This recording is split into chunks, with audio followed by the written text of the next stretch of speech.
Excellence in Journalism for Foreign Correspondents. Mr. Raghavendra Verma, Chief News South Asia Correspondent for International News Services in UK and producer at ZDF, German Television. Dr. Vishwanath Karad, MIT World Peace University's National Conference on Media and Journalism, is a unique platform where experts from the media fraternity across the world will gather to have a dialogue and to promote the idea of peace. The NCNJ3 has a lot to offer to the participants this year, including interactive sessions, current topics, and incredible panelists. Once again, welcome to Dr. Vishwanath Karad, MIT World Peace University's National Conference on Media and Journalism. Stay tuned.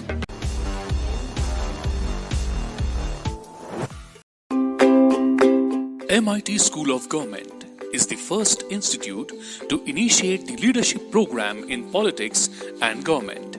After the independence, there was a need to have an institution to train the aspiring politicians or the young leading generation of the country. In 2005, MIT SOG was conceptualized by Rahul V. Karad, the executive president of MIT World Peace University, Pune, with a vision of creating ethical, spirited, and committed political leadership for the country from the grassroots and from all walks of life. MIT School of Government is now a part of MIT World Peace University. It offers a 2-year postgraduate degree program in political leadership and government, MPG. The program comprises of 1 year on-campus learning and 1 year off-campus training. Young leaders of our country should respect the politics. They should not feel that all politicians are corrupt. In order to strengthen the democracy, students having good character and value should enter the politics. This is the thought given by Rahul Karad. MIT SOG is spreading this thought in the youngsters. Till date, more than 350 young leaders are set for their mission. They have grabbed key positions in the political parties or government regulatory organizations, and some have succeeded in getting the memberships of the legislative bodies. Obviously, it has backbone of the education imparted at MIT School of Government. Eminent speakers from all walks of life, be it politics, journalism, economics, sociology, film, guide the participants. Students are exposed to listening, meeting, interacting with more than 100 various scholars and speakers throughout the year. This is the peculiarity of this unique residential learning program. As a part of the program, students visit the villages, study their administrative systems, and also extend visits to the state assemblies, houses of the parliaments, etc. While doing this, they learn to differentiate, make comparative study of the developed and underdeveloped villages, better and progressive constituencies. Visits to various party offices, government offices make such student rich in knowledge and experience. They go to different parts of the country to meet the politicians and get trained with them. The program comprises of the 1-year internship, which facilitates the students to learn directly from the politicians or in their offices. They are exposed to various social issues also. International study tour makes the student compare various political systems, ideologies, structure of nations. Their vision is broadened and mindset is changed.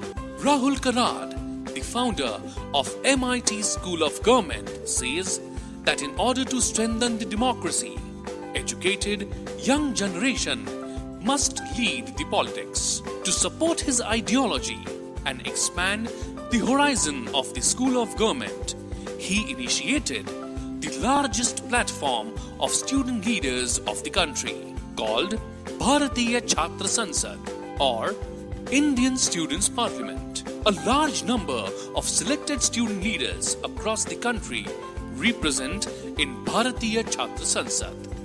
Till date, more than 2 lakh student leaders are directly or indirectly benefited or are associated with the Students' Enclave.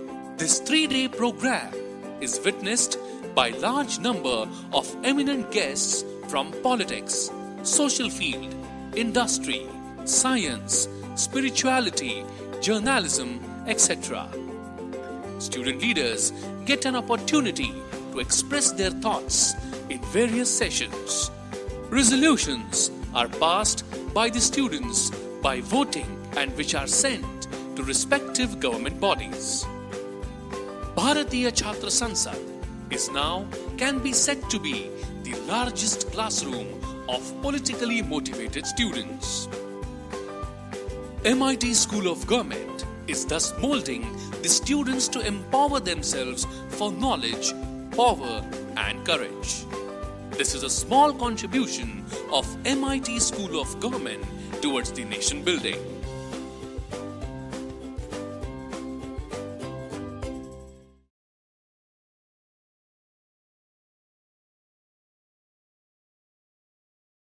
You to stay tuned.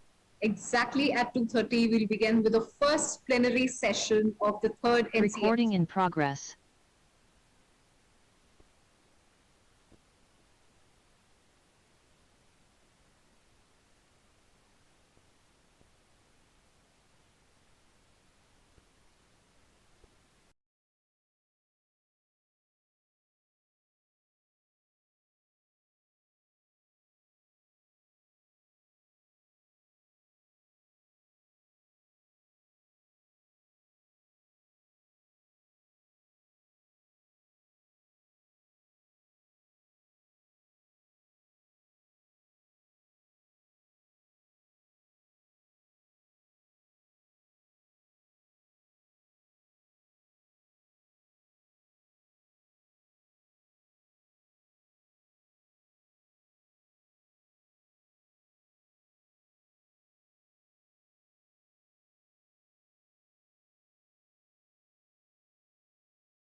World by igniting truth in new age media.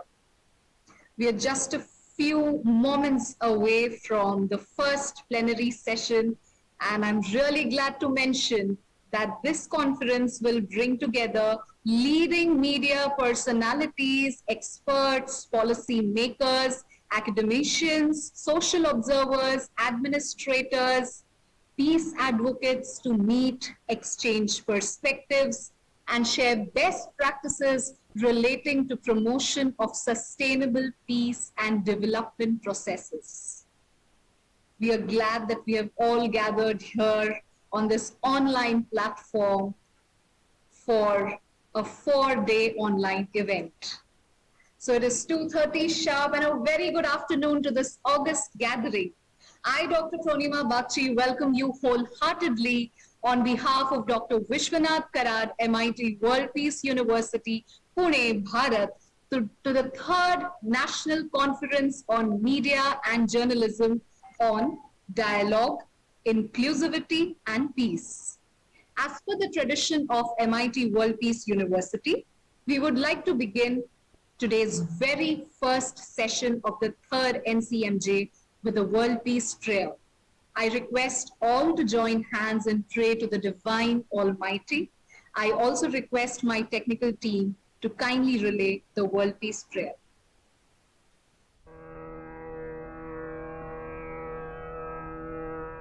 Om Namo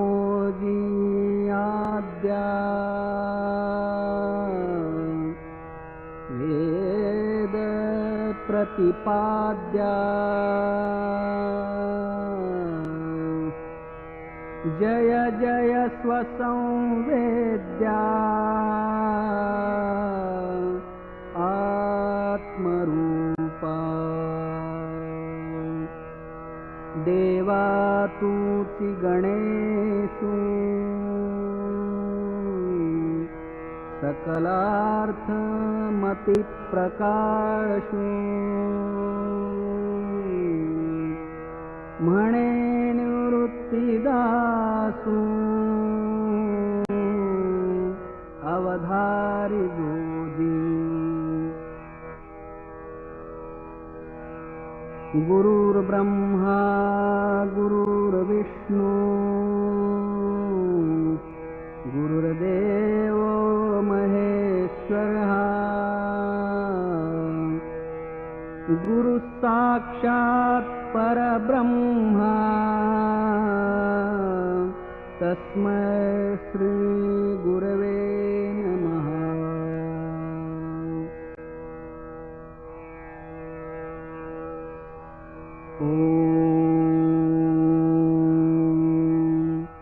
पूर्णमदः पूर्णमिदं पूर्णात् पूर्णमुदच्यते पूर्णस्य पूर्णमादाय पूर्णमेवावशिष्यते।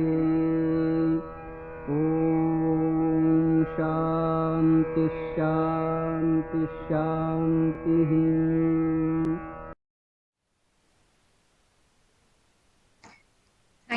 Thank you very much for your wholehearted participation. Well, we experienced an overwhelming participation today in the inaugural session of the third National Conference on Media and Journalism, organized by MIT World Peace University in association with the Pune Union of Working Journalists, Foreign Correspondent Club of South Asia, and Delhi Journalist Association. Dear audience, I once again welcome all of you to the first plenary session of the third NCMJ, which is on the theme, Social Media and the Pandemic of Trolling. In present-day society, information is power. Igniting truth in the new age media is a necessity. A free, independent, and unbiased media is the means through which the correct information is conveyed to the people, which sustains the democratic structure of any nation. In addition to that, social media has formed a major part of our culture, with more than half of the world's population being active users of social media. Social media is indeed like a double-edged sword, and the first plenary session will witness an interesting deliberation on the pandemic of trolling in the context of social media. Ladies and gentlemen, it is my privilege to welcome Wakefield Wisdom Akwaku as the moderator of this plenary session. A doctoral candidate in public administration and public policy at the University of Ghana, his research interests include traditional media, new media, youth and film, and sustainable development. A politician and a senior member of the leftist National Democratic Congress, he has over 30 years of experience as a broadcaster, actor, playwright, copywriter, production manager, producer, executive producer, and director in the radio, film, and television industry in Ghana. We are honored to have you, sir. Welcome. Welcome to the third NCMJ first plenary session. Dear audience, it's my honor and privilege to welcome Ms. Vijay Lakshmi Nadar as one of the distinguished speakers of this session. Ms. Nadar is the Regional Bureau Chief of the USA-based news portal. She has been a fearless journalist for over 2 decades and has worked in several publications in Mumbai, India. She has worked for The Pioneer, The Daily, Afternoon Dispatch and Courier, Free Press Group, Life Positive, freelance for The Federal, The Week, Midday, Deccan Herald, Herald Citizen USA, South Asian Times USA. She is a broadcaster, commentator, interviewer, besides being an investigative journalist. She has also been an assistant producer for a documentary film. She's also been a guest faculty teaching journalism at the School of Broadcasting, Mumbai. We are honored to have you, ma'am. Thank you so much and welcome to the first plenary session of the third NCMJ. We are Thank you very deeply much for that. Thank you. Thank you very ma'am. much. Thank you. We are deeply honored to have amongst us Mr. Dinesh Mohan. Mr. Mohan is an unorthodox senior model from Delhi, India.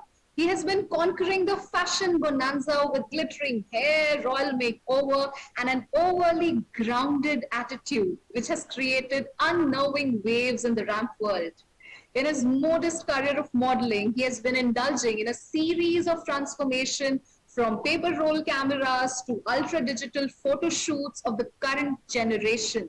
He is an overtly powerful symbol of influence, professionalism, and a self made success. He is a man who helps budding youngsters to step into the professional modeling lineup and make a career out of it in the long run.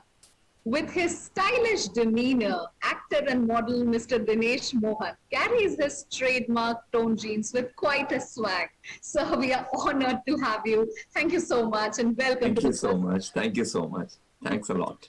Thank you. Ladies and gentlemen, I feel extremely glad to welcome Ms. Seher Zama, the senior news editor and the anchor for Mirror Now Times Network, who's often seen on the channel's flagship show, The Urban Debate. She has been in the field for the past 2 decades and brings with her a plethora of experiences and who has also been instrumental in introducing art journalism in electronic media. She has spearheaded campaigns on issues of social change through her journalism and her art curations. She's often written opinion columns and articles for the Times of India, Tehelka, the Sunday Guardian, etc. She is the founder of a web TV channel on arts, food, and travel called Hunar TV. Ms. Zama is also the director of home decor and famous Indian jewelry brand Chamakpatti. She has also recently launched a unique tribute platform called Jashne Talak in memory of her legendary grand uncle, Talak Mahmood. She's been a journalist for over 18 years, and we are honored to have you, ma'am. We'll very shortly hear your conversation through a video message. And now, I feel really elated to welcome Ms. Virat Swain, a senior global development expert with a body of work in Asia and East Africa. She is also a media watcher and comments on media ethics and reportage. She's won multiple media fellowships, some recent ones being KIHT WHO Fellowship on Health Technology and Equity, ICFJ Washington DC Fellowship for Child Development, so on and so forth. You can read her in Wire, News Laundry, Quint, Hood, HuffPost India, Guardian, and many more. She has edited 2 volumes on food justice and nutrition, published by Wiley, Blackwell, and UNICEF. We are honored to have you, ma'am, and welcome to the first plenary session of the 3rd NCMJ. Friends, it is indeed our honor and privilege to have such a distinguished panel. But before we proceed, I would like to request all the panelists to kindly turn on their cameras and wear a beautiful smile so that we can capture this special moment that we are experiencing of dialogue, inclusivity, and peace. I request my technical team to capture some screenshots, as that's how we take group photographs in the new normal. Well, now I would thank everyone for joining us on this online platform. And dear delegates, I have to mention that after a very interesting inaugural session, we are now heading towards the first plenary session of this conference, which is being organized under the guidance of Executive President Shri Rahul Karad, who has envisaged a vibrant, democratic, and open platform for connecting the youth with leaders in media. So I now kindly request Mr. Wakefield Wisdom Akwaku, the moderator of this session, to please express his thoughts on this theme of this session. Sir, over to you. So may I kindly request you to unmute your microphone? Yes. Yeah, thank you, sir. Thank you very much, and a warm welcome to all of us. Indeed, the new normal tells us that humanity doesn't want to be left behind. In whatever we do, in wherever we find ourselves, we must keep on going on. And so it's wonderful to even have this event, although there's the issue of the pandemic. Having said that, at this time, at this point in time, technology has made it possible for us to be able to achieve very many things. The positive sides to technology far outweigh many of the negative sides that we hear. But does that mean we should leave technology because it's so positive? We shouldn't look at the negative sides of it? I wonder. That is not what it is all about. There is, however, this creeping phenomenon called trolling, which is something that is bothering so many people, and it's an issue online. It has come up for us to discuss on many fronts. And the more we share ideas about it, the more we get to a position where we will be able to proactively deal with it, rather than leaving it to go on and cause so much consternation to many people. You know, generally, we're looking at trolling as something that is posted by one person on the net. And the person means, well, the person wants to communicate a thought. The person wants to let people understand a kind of feeling he or she is having, so that the issues will be addressed as such. However, there are others who take that opportunity to immediately come in, disrupt whatever the person has posted by posting very negative comments, and in a way find others who think along that line to get the conversation onto a different pedestal, thereby hijacking the whole process.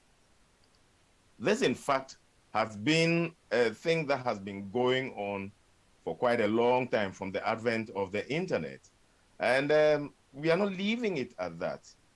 Trolls have come on. You know, it is believed that trolls came on from the 1980s, thereabout, where they actually discovered the use of the internet as a way of not only causing problems for people, but also getting to be noticed by other people.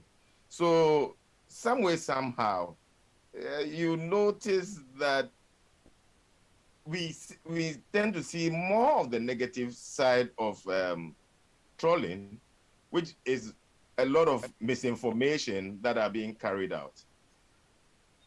At this point in mankind's history, where the pandemic has been something that we all are worried about, you notice that the whole issue of trolling has been carried to a different level. This is because the pandemic caused lockdowns. People were confined to certain spaces and so had to occupy themselves with activities to be able to do a thing or two and to get involved. There were, prior to this time, many trolls, many people who were trolling other people, you know, in various formats and in various, how do you call it? In various shades and in various media. But the pandemic made it a little more conducive and convenient for many more people, because as they sat down, they had very little to do. Technology has made it possible for the affordability of internet and communication. And so the bandwidth was in abundant supply. They follow the news. They decide this is the time for them to also be noticed. And so their contribution became noticeable because it was more negative information. And they managed to do this over time during this pandemic and are still doing it.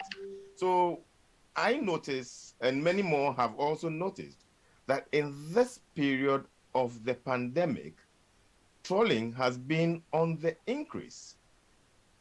Hitherto, we thought it was just a kind of thing that was used by people who felt inferior to get at those who they thought were stronger in character, doing better in society, and other things.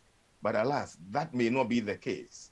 it appears there are people who are suffering certain problems, psychological issues, self-esteem issues, you name them, who are now getting themselves involved more in this thing and are championing it. However, there's this interesting twist that I seem to have noticed being a politician.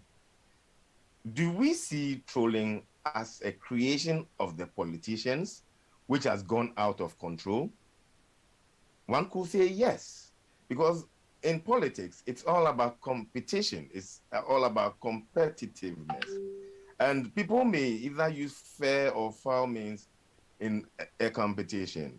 And so, some way, somehow, politicians find their way to get people who are active on social media, who are active on the internet, who are already engaged in this kind of behavior to sort of back some of the things they are doing.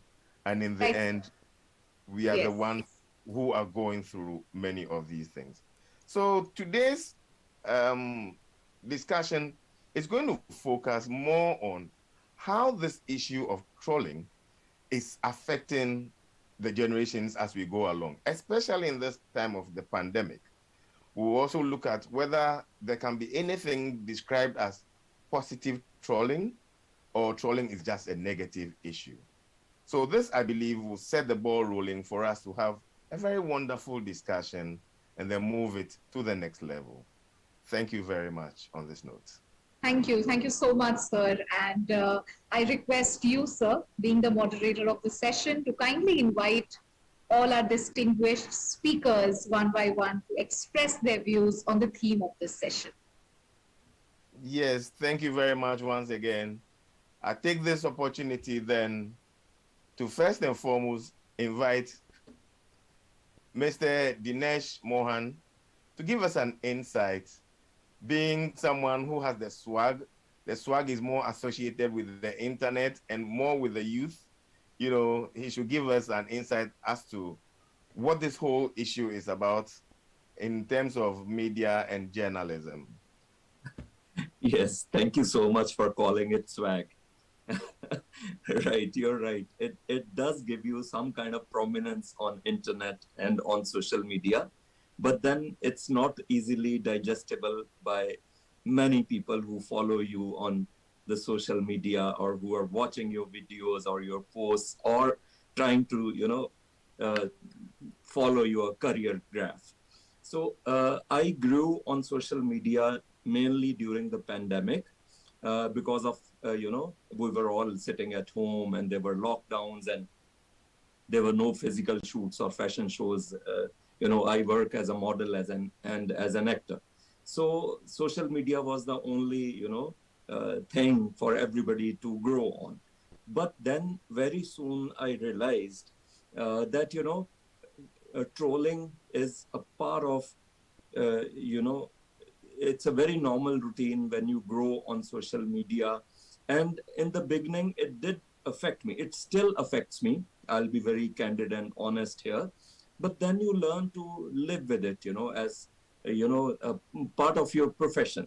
So since I am the senior age model with gray hair and gray beard, and that becomes, a very easy target for people to, because I'm so noticeable, even in public and on social media. So there is, in my case, there are two kinds of trolling happening. One is direct trolling, when people abuse me and call me an old man and why don't I sit at home and things like that, blah, blah, blah, they go on. And the other one, which bothers me more, is the converted trolling. They come across as your supporters and, and they talk about your age, that age is just a number. Oh, no, you don't look 63.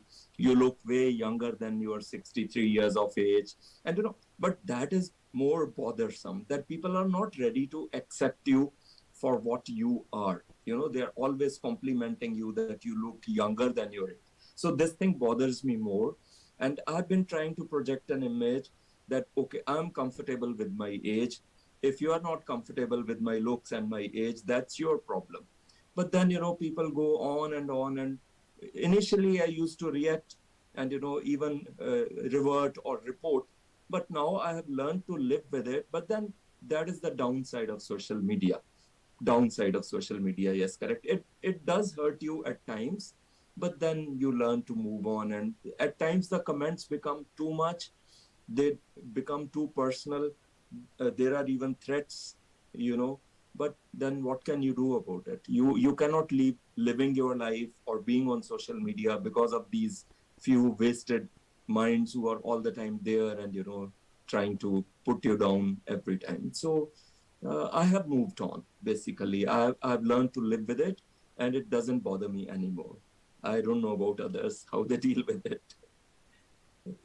Yes, before I even invite anybody else to comment, you're talking about learning to live with it. How easy is learning to live with trolling?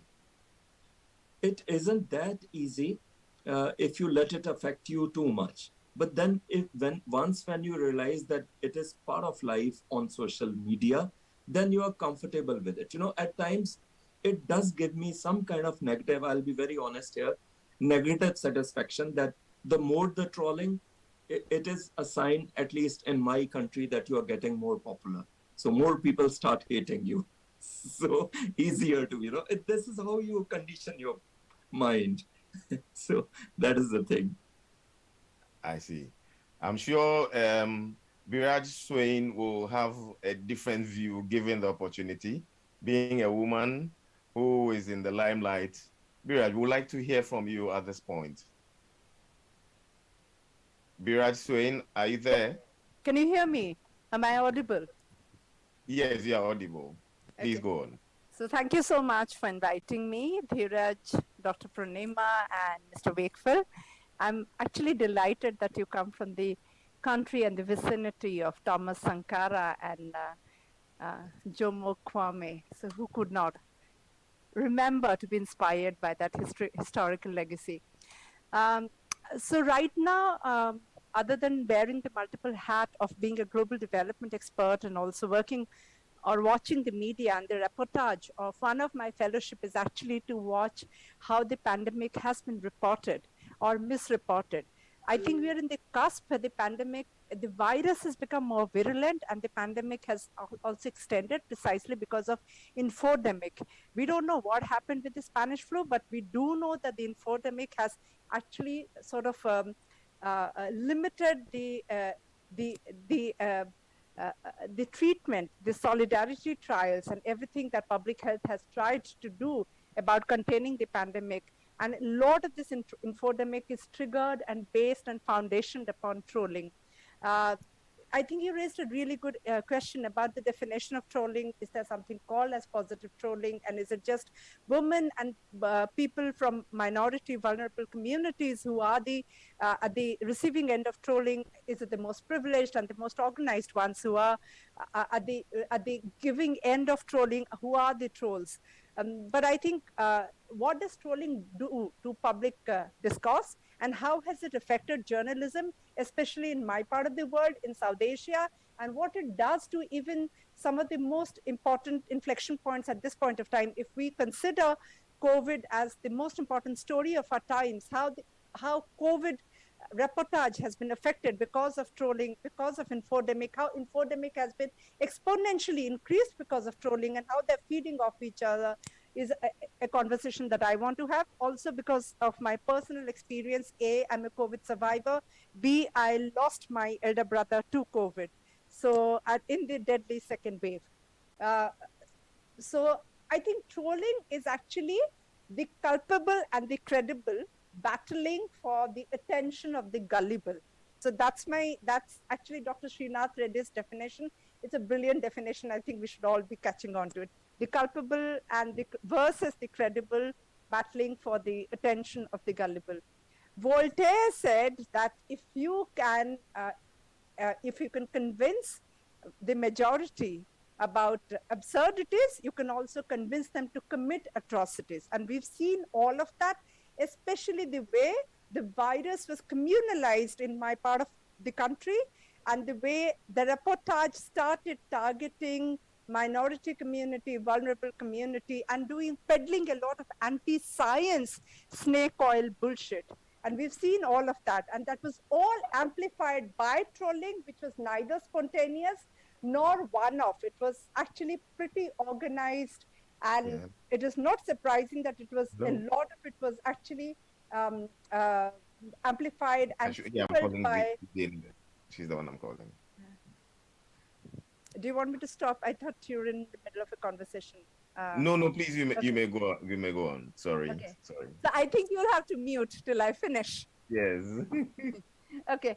So the way the virus was communalized, the reportage, and how all of it was fueled and amplified and exponentially increased because of trolling, and how infodemic was fueled and fed by the trolling, I think is the kind of research topic, the kind of conversation that Dheeraj should actually be doing in his university. And this is an under-researched area. But let's go back to what happened 2 weeks ago.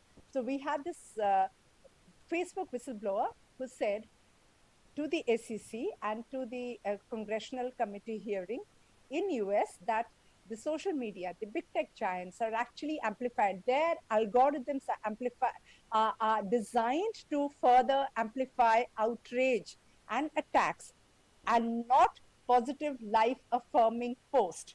And we've seen that over and over and over again. And I think that's the problem. The problem is big tech, be it the Googles of the world, the Facebooks of the world, the Instagrams of the world.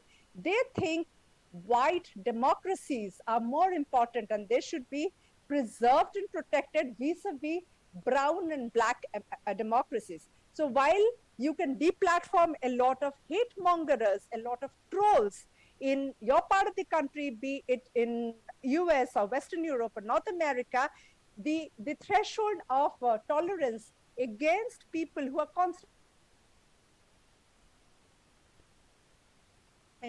is far more in our part of the world.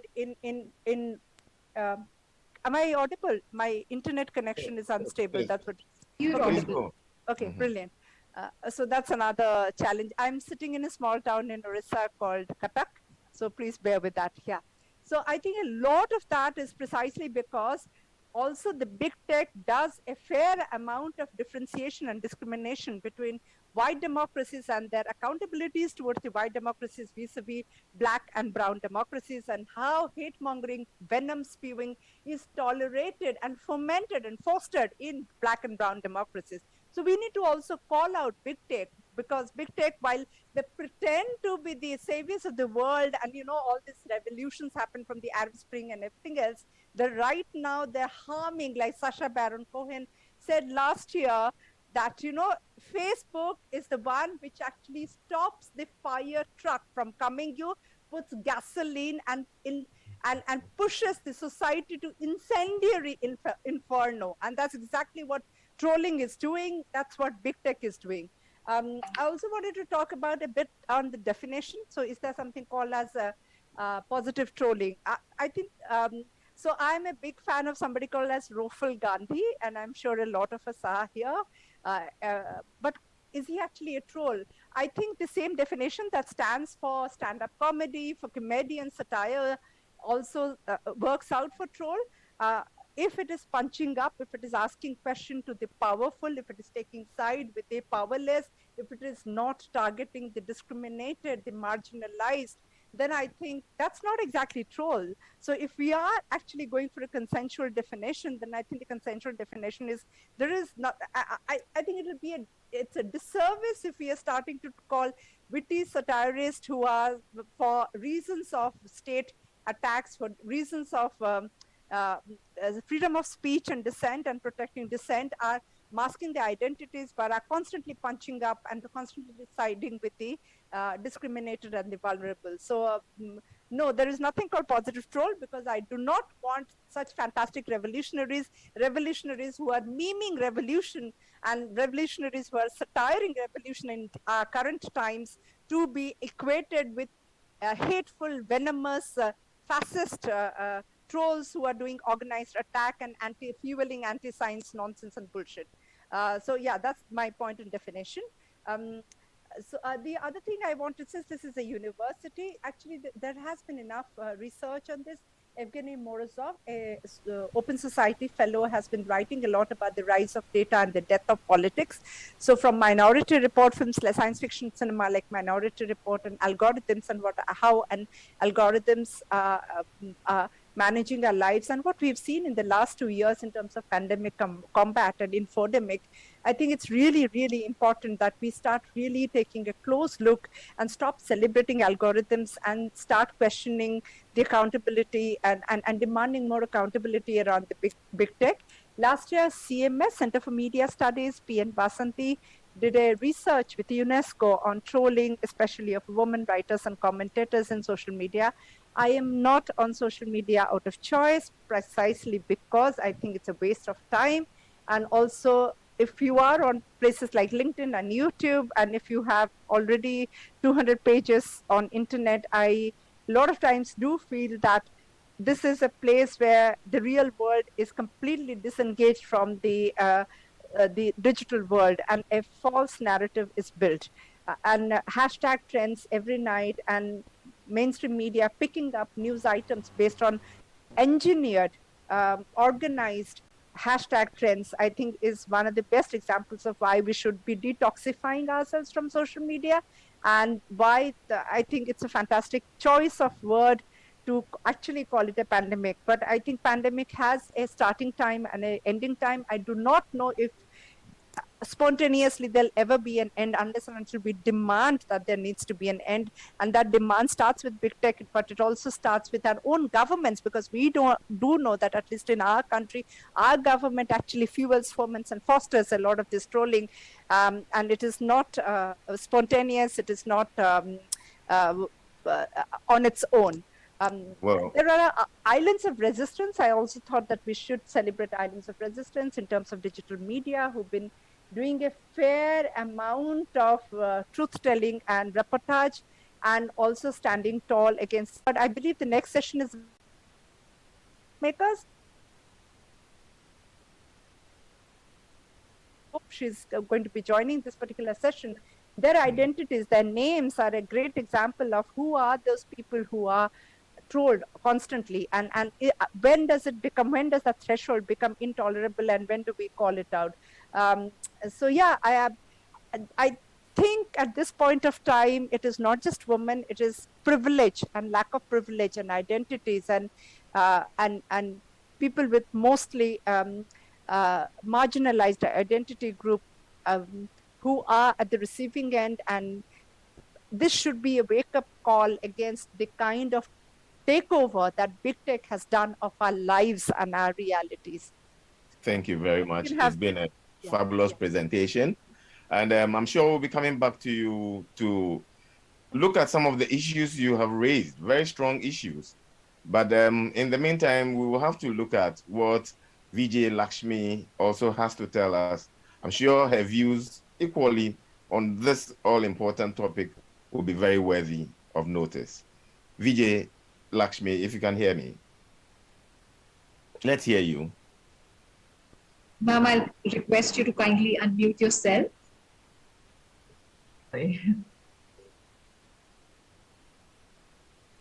Okay. Yes, ma'am, Yes. you're perfectly audible. Okay. Thank you. I thank the organizers of this event for inviting me and sharing this platform, not just with senior journalists and other luminaries whom I admire greatly, but also students listening in and still contemplating their path ahead. Social media is definitely a double-edged sword. It was a platform to bring families, friends, and strangers together, but we all know exactly where it has led us to all in less than a decade, don't we?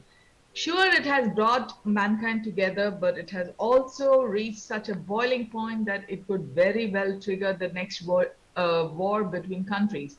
It is already triggering riots just by messaging and sharing posts targeting religion, not contained in alone.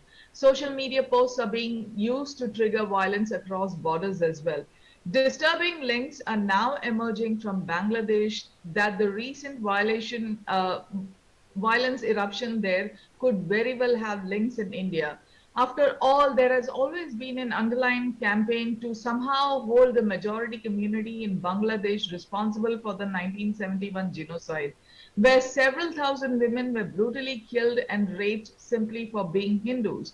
This is the narrative being spread not just through WhatsApp and also through thousands of Facebook and Twitter handles, but organizations like the Hindu American Foundation here in the US have distorted version of the genocide on their website as well. For HAF, fighting to keep the memory of Hindu women killed then is of paramount importance than focusing on the rapes and of Hindu women happening on a daily basis right now in India.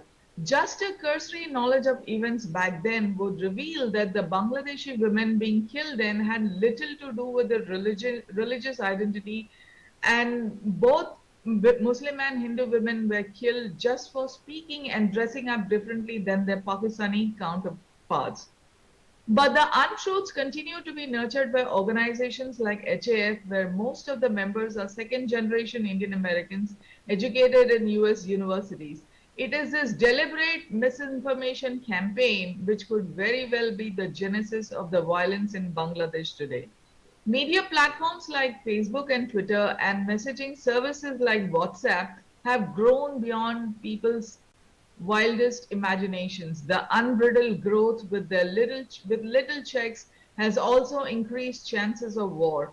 The democratic institutions in the US ensured some check in the imbalances caused by the social media platforms, especially during the Trump reign, but in India it's a whole new story.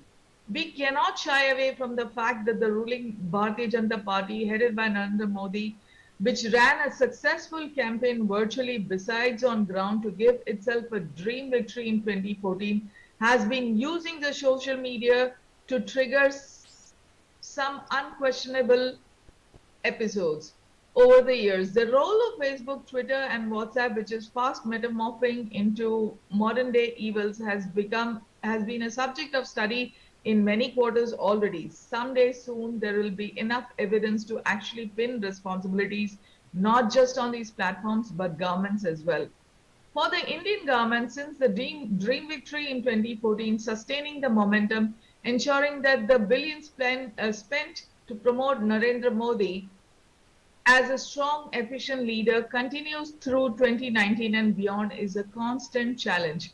With very little evidence of some real work to help the country emerge from the quagmire that Modi and his men incessantly accuse Congress and other opposition of pushing India into, the virtual halo around the emperor is wearing thin. The efforts and the money put in to develop a complex web of the BJP IT cell and its readily available employees, most of them not highly educated, poor, unemployed and vulnerable, to distort reality, not just in India, but among the Indian diaspora in the US and other countries, is yet another subject of deep study. Indians, Pakistanis, Bangladeshis fought a common battle as a minority to sustain themselves in the US and other Western countries. Common goals brought them all together and businesses were built with joint efforts and finances. The Babri Masjid demolition in 1992 and the Gujarat riots in 2002 caused the first tremors between the Indian communities, but the common interest was the glue which still held them together. A sustained social media campaign fueling hate since 2014, however, has rocked the Indian community abroad like none other. For Narendra Modi, with questionable educational qualifications and a lifetime of sustenance only from the RSS shakas, establishing contact with his friends back home from Gujarat, settled in the US, was always the low-hanging fruit he could reach anytime. Establishing contact with them, some from RSS shakas, since he became the chief minister in 2001, was a strong foundation from which he reached out to the rest of the NRI community through social media platforms. Not only did these friends and their children help build a strong Hindu community network in the US, but also fell in line to give it a decidedly saffron hue, more so after 2014. This has caused a divide not only between the majority and the minority community in the US, but has also caused a major rift between the majority group as well, just like in India. University students born to Hindu American parents are being roped in to spread a non-existent canard of Hinduphobia against, again through social media platforms. The irony is that most of this Hinduphobia can be traced to pushback from within the Hindu community itself. There is an increased focus on pushing Indian festivals among the American government officials and politicians to further the Hindutva agenda. Thousands of dollars are being spent to project extreme nationalism on US soil, also among Indian Americans who long gave up their Indian citizenship.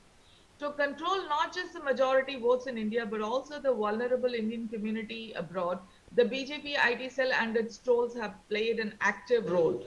Thousands of Facebook pages and Twitter handles have been created in India to manifest an alternative reality where India is the world leader and Hinduism is the guiding light for a world under the Narendra Modi government, not just in India but abroad as well. In a unique phenomenon possibly not seen anywhere else in the world, the BJP IT cell operatives have started pages in the US cities targeting the Indian community here while sitting probably in some Mofussil town in India. An Indian American neighbor of mine who had visited India after 12 years lapped up all that travel to him via WhatsApp, which he keenly defended until reality hit when both his parents died of COVID in India and he witnessed firsthand the real struggle for oxygen hospital beds, despite the claims that he has been reading on WhatsApp. Between the systematically developed troll army and a sharply divided media protecting the same event with diverse lens, there is definitely a lot of confusion among them who lack the acumen to distinguish between what is fake and what is real, both in India and the US. Authoritarian regimes around the world have many things in common, including how deep any criticism against them in check. Many countries like China have done away with social media platforms or keep them on a tight leash. Only in India, social media platforms have been allowed to grow unfettered to suit the needs of its own government, making social media giants Facebook and Twitter turn a blind eye when their platforms are used for something as sinister as triggering riots.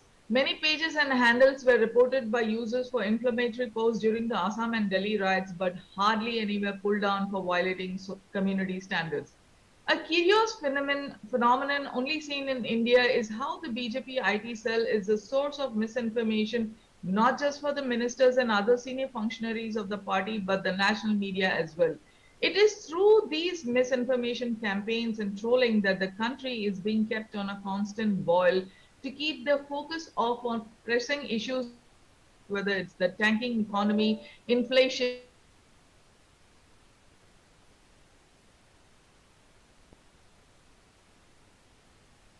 Please go on. Vijay Lakshmi? I think ma'am is facing some technical issue. Okay. Well, till the time ma'am comes back and rejoins with better bandwidth connection, I think I would request all of you, especially the panelist members, that after ma'am's speech, we will go ahead with a very brief panel discussion.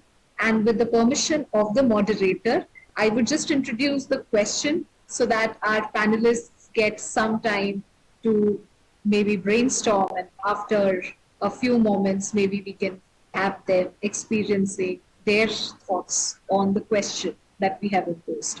So I would request Akwaku sir to allow me to place the question for discussion to all our panelists so that very soon we can go ahead with a sort of a panel discussion on a very interesting question. So may I?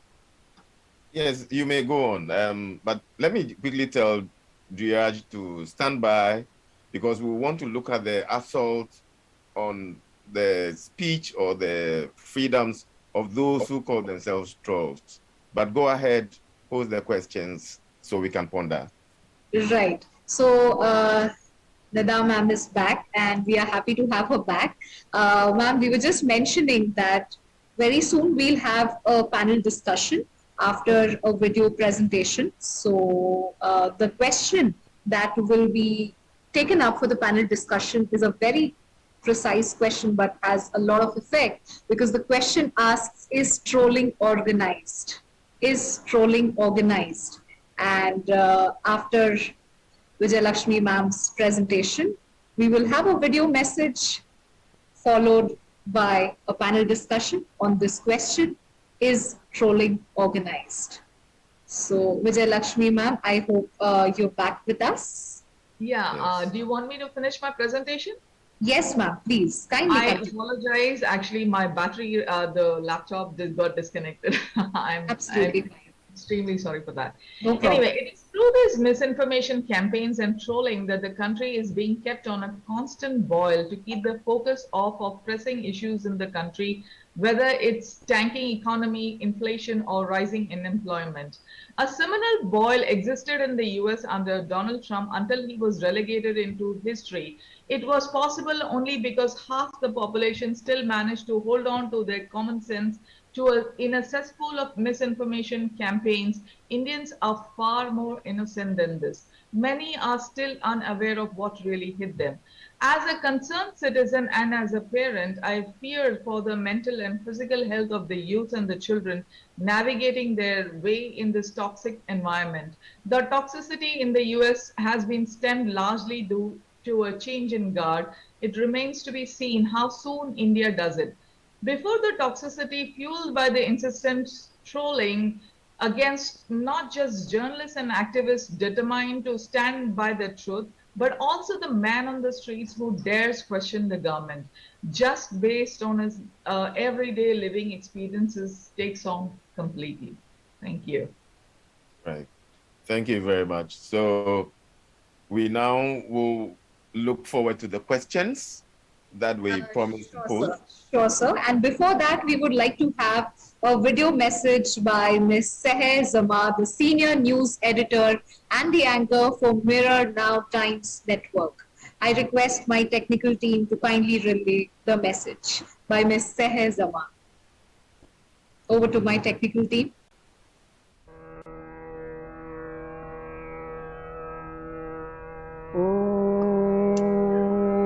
Hi, everybody. Thank you so much for having me on board here, and many congratulations to the MIT WP University and the School of Media and Journalism for their third such summit, and also for a very sensitive issue that has been picked up. And what I'm given to understand, this is regarding social media and the pandemic of trolling. Now, this comes in from a very deep understanding here that as far as social media is concerned, it's no longer an entire positive that people can use in their lives, because it has become such a playing field of negativity, unfortunately. And for you and your team to choose this as a subject and call this a pandemic of trolling is also coming from a very sensitive place of mind. I really appreciate it, because indeed trolling has become like a pandemic. It's become a part of our lives, and especially so for those people who are known personalities or who belong to the media, or who are generally keeping a very vocal opinion on issues that are happening around them in the country. Talking about myself, given the fact that I'm a news person, I'm a consulting editor and a news anchor, I'm beamed across 1 million homes every day with the news and debates that I do. So I do have a very active participation in the social media as well. I do have public accounts on Facebook and Twitter, and a lot of my posts are connected to the news, even though I do share sometimes personal things as well, but that is of course to a minimum, because these are public platforms. A lot of it is connected to the work that I do. And in the past few years, it has become a hassle, and it has become a crisis with a lot of negativity. And I would say this has happened more so. I've been on social media since 2006, 2007, when I started my public figure accounts here as well, apart from having separate personal accounts.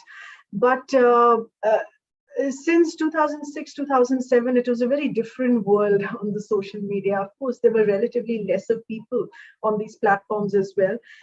But increasingly, I would say, at least from 2015, 2016 onwards, the negativity has only intensified. And this has happened so because it seems that people are out there with no work at hand, and they're just out there to attack you. And a lot of times in trying to make sense of this situation here, I say that people nowadays are the trolls, especially. They are employed by hate. You know, it's as if hate has employed them, and it's part of their job to be hateful and spread so much negativity. And as journalists, since I've been a journalist and newscaster and editor, I've been in this field for at least 20 years now. I started work in 2001, in which television was a very different world, television news, but it has increased by leaps and bounds in terms of outreach, in terms of duplicating material on the digital platforms as well. So it's a very different world right now. And when you're in the studio, you're doing your job as a journalist. You're asking questions on behalf of a people's voice, and you're taking up citizen issues, and you're trying to hold government accountable as far as promising they're keeping their promises on citizen issues here are concerned. So you're in the business of asking questions on behalf of people, on behalf of citizens of the country, on behalf of someone who's been a victim, on behalf of someone who's been wronged, on behalf of someone who's faced a violation, be it a human rights violation, be it a sexual assault. So you're in the business of asking those questions on behalf of people, and asking it to those who need to be accountable to our lives, be it the government, be it politicians, be it police, be it the courts, be it any administrative body which is in place to take care of citizens. So as a journalist, I am in the business of asking those questions. And when you ask these questions and when you raise these issues every day as a journalist, in your reports, in your debates, in your shows, you're used to being attacked. You're used to being attacked in the sense that the person, the government, the administration to whom you're asking those questions doesn't like those questions to be asked. So you're used to being attacked in that manner, but that's a very different nature of attack that you face here. What you face on social media is an attack on your personal identity. I am attacked for the name that I have. I am attacked for the religion I follow. I am attacked for asking the same questions to the government and the politicians, but I'm not attacked for those questions. The goalposts are changed, and I am attacked for being a woman, for being what my religious identity is. And that can be very disturbing. As I said, as journalists, we are hardened to an extent. We see a lot of ill in society. We're exposed to a lot of grave circumstances. We speak with all kinds of people. But this kind of personal attack is unwarranted. And it's very mean. And a lot of the trolls are nameless, faceless. They have random images, pictures as their profile images. They have random names. The liberty that social media provides these trolls to be nameless and faceless, to the extent it also becomes difficult for a cybercrime cell of a police force to track them down. There are a lot of IT rules that have been upgraded. There are a lot of, in the recent most IT guidelines that have now been operative mid-year. I think it started about July after the government notified them. they don't essentially work on ground to protect your rights as a victim of troll, because the system has not managed to keep up with this immense growth of trolls who I say are employed by hate. They act with such passion in their hate as if their next day's wage or their month's salary is dependent on this hate. And a lot of people have written about this and spoken about this as a theory that trolls are actually employed to attack people who don't keep views in line with government policies or sometimes question issues. But to deal with this daily attack every day can be very difficult, because it's okay if you criticize my work, but it's not okay if you criticize what gender I am and what religion I belong to. That's not okay. I'm here as a rightful citizen supported by the Constitution of India, and to attack me along those lines is not good, is not right, is not okay. And these daily attacks can cause great mental stress. It really is a pandemic. I think to call this a pandemic is the right way of dealing with it, is the right way to go about in bringing solutions of fixing this pandemic. Because when you're attacked this way on a daily basis, it affects your mental strength, no matter how strong you think you are, or you think how to fight it. Of course, the best way to fight it is that all of us say it's best to avoid it, but sometimes the attacks are so ugly that you have to respond to it. You have to stand up to what you are, because trolls are bullies. I think the best way to understand trolls is that they're bullies. And when you stand up to a bully and shout down to a bully, that's when the troll goes whimpering back into its corner and doesn't come back to attack you again. But the anonymity that these trolls have is their strength. Therefore, it gets very difficult to take action against them. Avoidance can be a solution. You can keep avoiding. For instance, yesterday was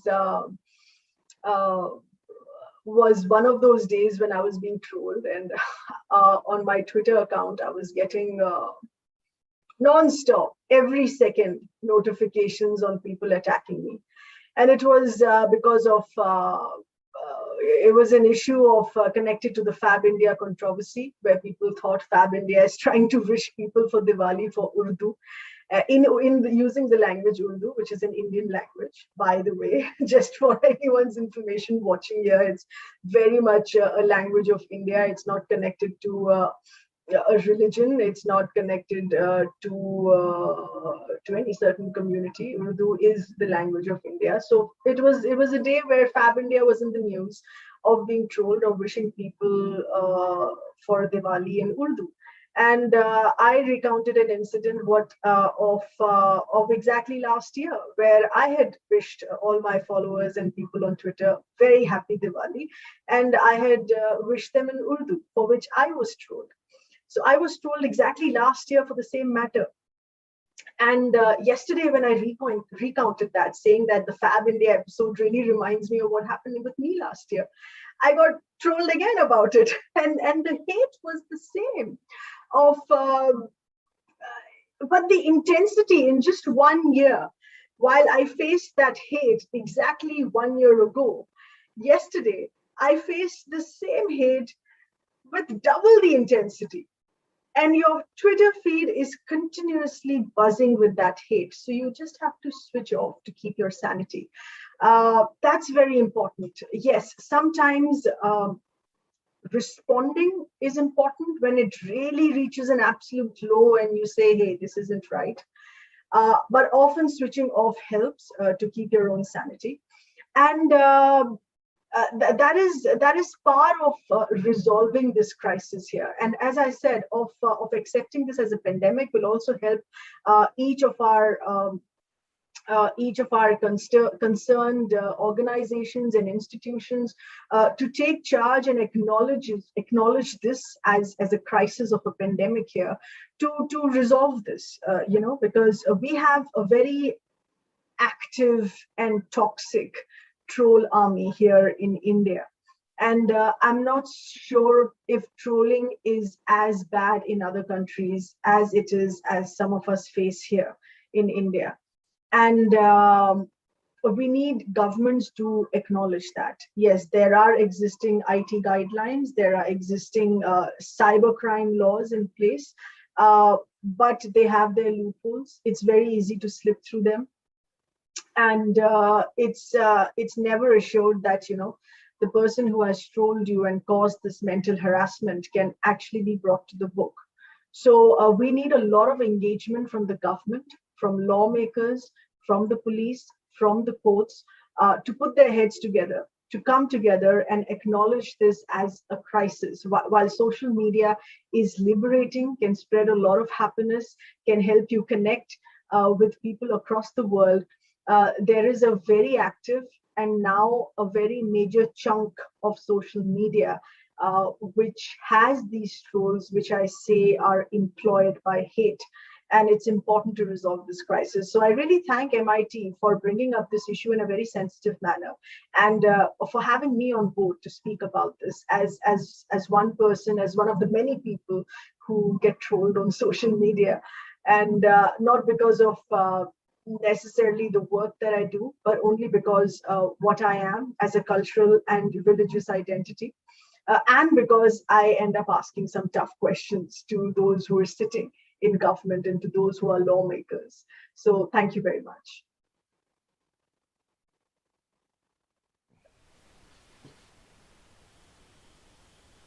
So at this point, can we have the questions, Doctor? Sure, sir. We can definitely have the question.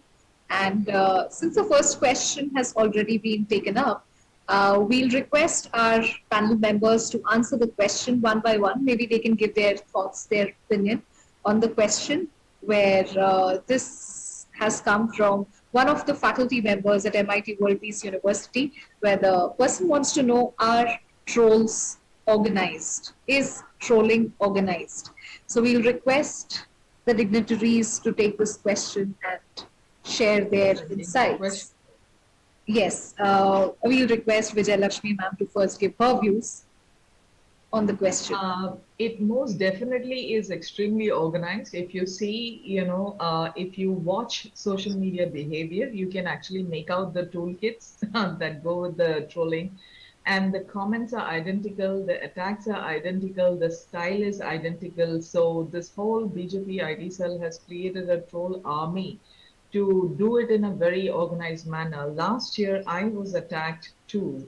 Thankfully, it was just one major event, and I really feel sorry for my female colleagues who are attacked on a daily basis.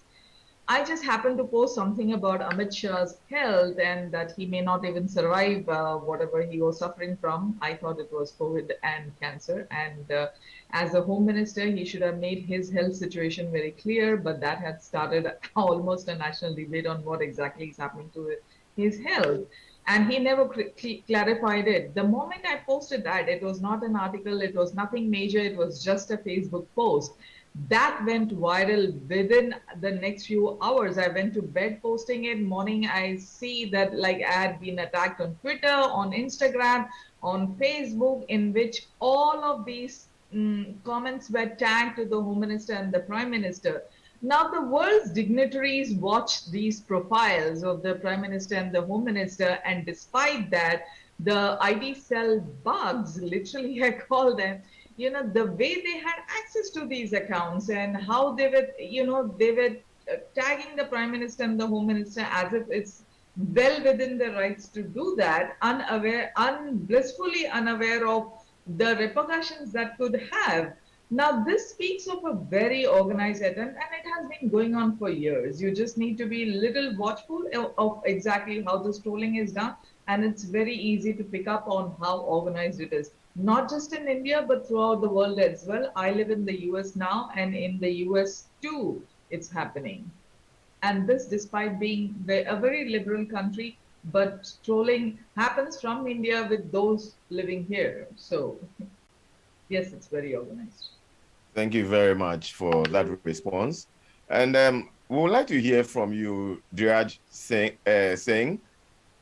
Although you're answering that question, do you feel it is so because of the heightened level of anonymity that trolls seem to enjoy or seem to have?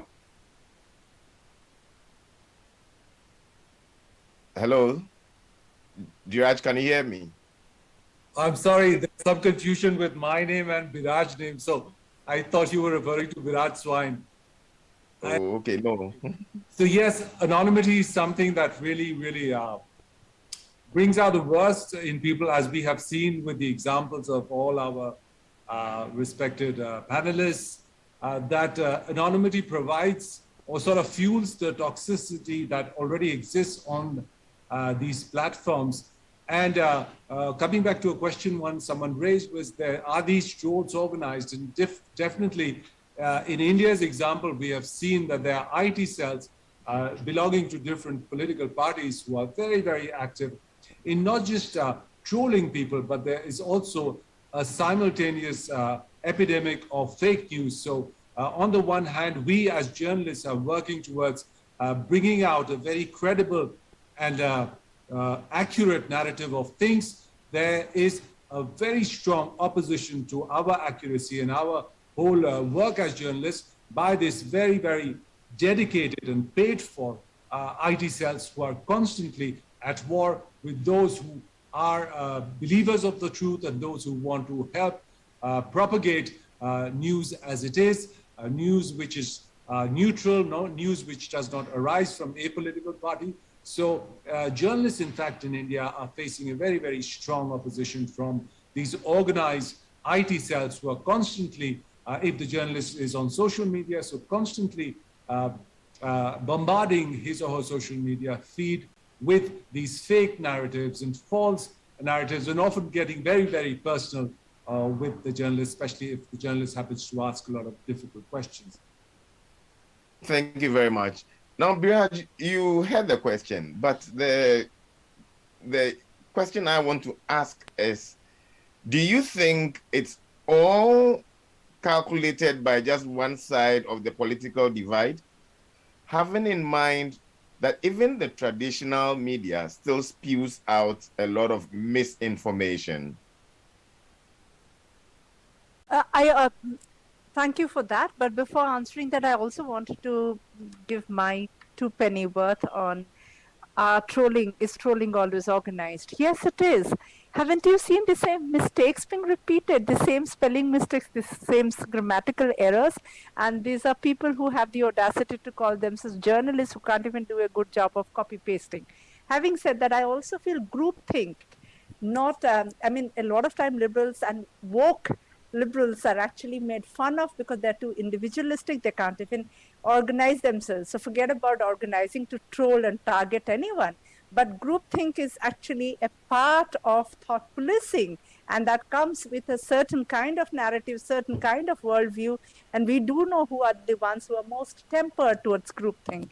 And as mathematician, philosopher Bertrand Russell says, there is no nonsense so arrant that it cannot be made the creed of the majority with adequate action, governmental action. And this is the kind of trolling is actually the kind of nonsense which is so arrant, which with the backing of government. So you see conflation of the state, instruments of the state. You see conflation of media, which is more than happy, especially mainstream traditional media, which is more than happy to, for a price, to stop truth telling and become propagandists, and all of that conflation to build the, like Noam Chomsky says, manufacturing consent, but also to create a creed of the majority. And that's exactly what we are seeing that Bertrand Russell had commented on many years ago. So if the media might not tell you what to think about, but it will definitely tell you how to think about, which topic to think about. And that's exactly what we are seeing. About traditional media, Professor Wakefield, see, you come from the world which actually was celebrated and blessed to have Jomo Kwame Nkrumah. Okay, so hat tip to that, and the fact that you also come from the land which had Thomas Sankara, and the assassination of Thomas Sankara did not get the kind of global news and attention that it is getting right now, when every year his anniversary is being celebrated. So traditional media, especially in your part of the world, in Africa, I mean, even now, the fact that one of the fantastic websites is called Africa is a Country and not a continent of 54 countries, actually shows the kind of nonsense that traditional media has been peddling. Binwawanga Wainaina had been talking about how do you pretend to be an Africanist while you are reading a book in a plane and you pretend to be an Africanist. And that's exactly the kind of nonsense that we see in our journalism, especially our traditional media. The best paid ones, the ones with the kind of resources and reach of millions and billions are the ones who feel least accountable to the ethics of journalism, to fact checking, to standing by the powerless, to amplifying, to comforting. I think that was the definition that O'Toole said. Journalism is about comforting the uncomfortable. Discomforting the comfortable and comforting the less comfortable. And I think we see exactly the opposite of that being playing out, especially by traditional media. Right now, we don't know what is traditional and what is non-traditional, since a lot of my generation people, Dheeraj, and a lot of us, and I think our juniors, especially our students, are thankfully switching on to digital media, which is why you see the kind of almost weaponized attack on digital media, because a lot of difficult, fearless, phenomenal journalism is happening over there. So I think we also need to challenge the definition of traditional, especially if current traditional is all about propaganda peddling and all about conflating with the state and instruments of the state. Yeah. Thank you very much. You often mentioned, I see you often confused Kwame Nkrumah and Thomas Sankara. I come from Ghana, where we have Nkrumah, and then Burkina Faso is on top of Ghana, a different country. No, not confusing. I'm saying these are the two heroes. I think Okay. not confusing at all. I'm saying that a lot of our history has been written by colonialists, and we don't celebrate the southern heroes as much. I'm absolutely aware of Kwame Nkrumah from your country and Thomas Sankara from Burkina Faso. Yeah, and not confusing at all. I'm just talking about two heroes that we should be hearing and teaching much more than the colonialist heroes that we keep hearing about. Yeah. Wonderful. Dinesh, are you there? Dinesh? I think Sir is facing some technical glitches. So I'll request you to take a few more questions, sir, which have come very interestingly from our active participants. Right. Vijay Lakshmi. Yes. There are a lot of youngsters who fortunately are tuned in and are watching us live, and they want to know whether the kind of peer pressure they are facing, how they live up to that expectation of the masses and still keep their sanity intact. You know, in saying that social media or trolling is organized, they are also asking that, you know, many of them are unemployed, and so there's the pressure to do something. And so if they are approached with a package to do something which others will consider untoward, how do they overcome such pressures, or how are they able to keep their sanity intact? Well, this is a difficult question to answer, because unemployment is pushing youth to this kind of work which they are not happy about doing, but they are, you know, it brings in the money, and at the end of the day they probably are not At the end of the day, probably they are as emotionally drained as the rest of us are who face the attacks constantly. But yes, this is definitely a difficult situation for the youth who are facing unemployment, and this offers some kind of money and it's easy job, but mentally draining. So I don't know what is the situation. I really do not know what is the solution for this. Thank you. Do you have a better suggestion?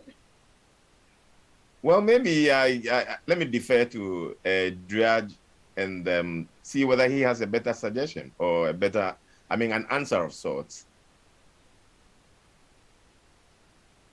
Yes, I think partly it is about the exigencies of being jobless or not having enough opportunities, but partly it is also about a deep bigotry, and partly it is also being engineered because for years you've been socialized into a certain form of bigotry. And I think social media, if not anything, trolling has brutalized us and has normalized abusive behavior, normalized abusive language, and some of us actually our worst avatars are manifesting us as themselves also.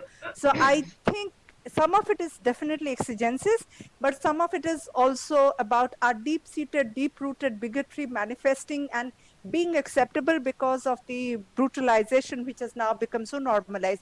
And also, I think since we're talking in the context of education, I also feel a lot of it is about the STEM, how pedagogy is being done. If ethics, I think the worst that we see right now, the most bigoted ones are actually some of the most successful professionals in the field of science, technology, engineering, and management. And these are the people, especially in South Asia, who are not taught ethics and equity.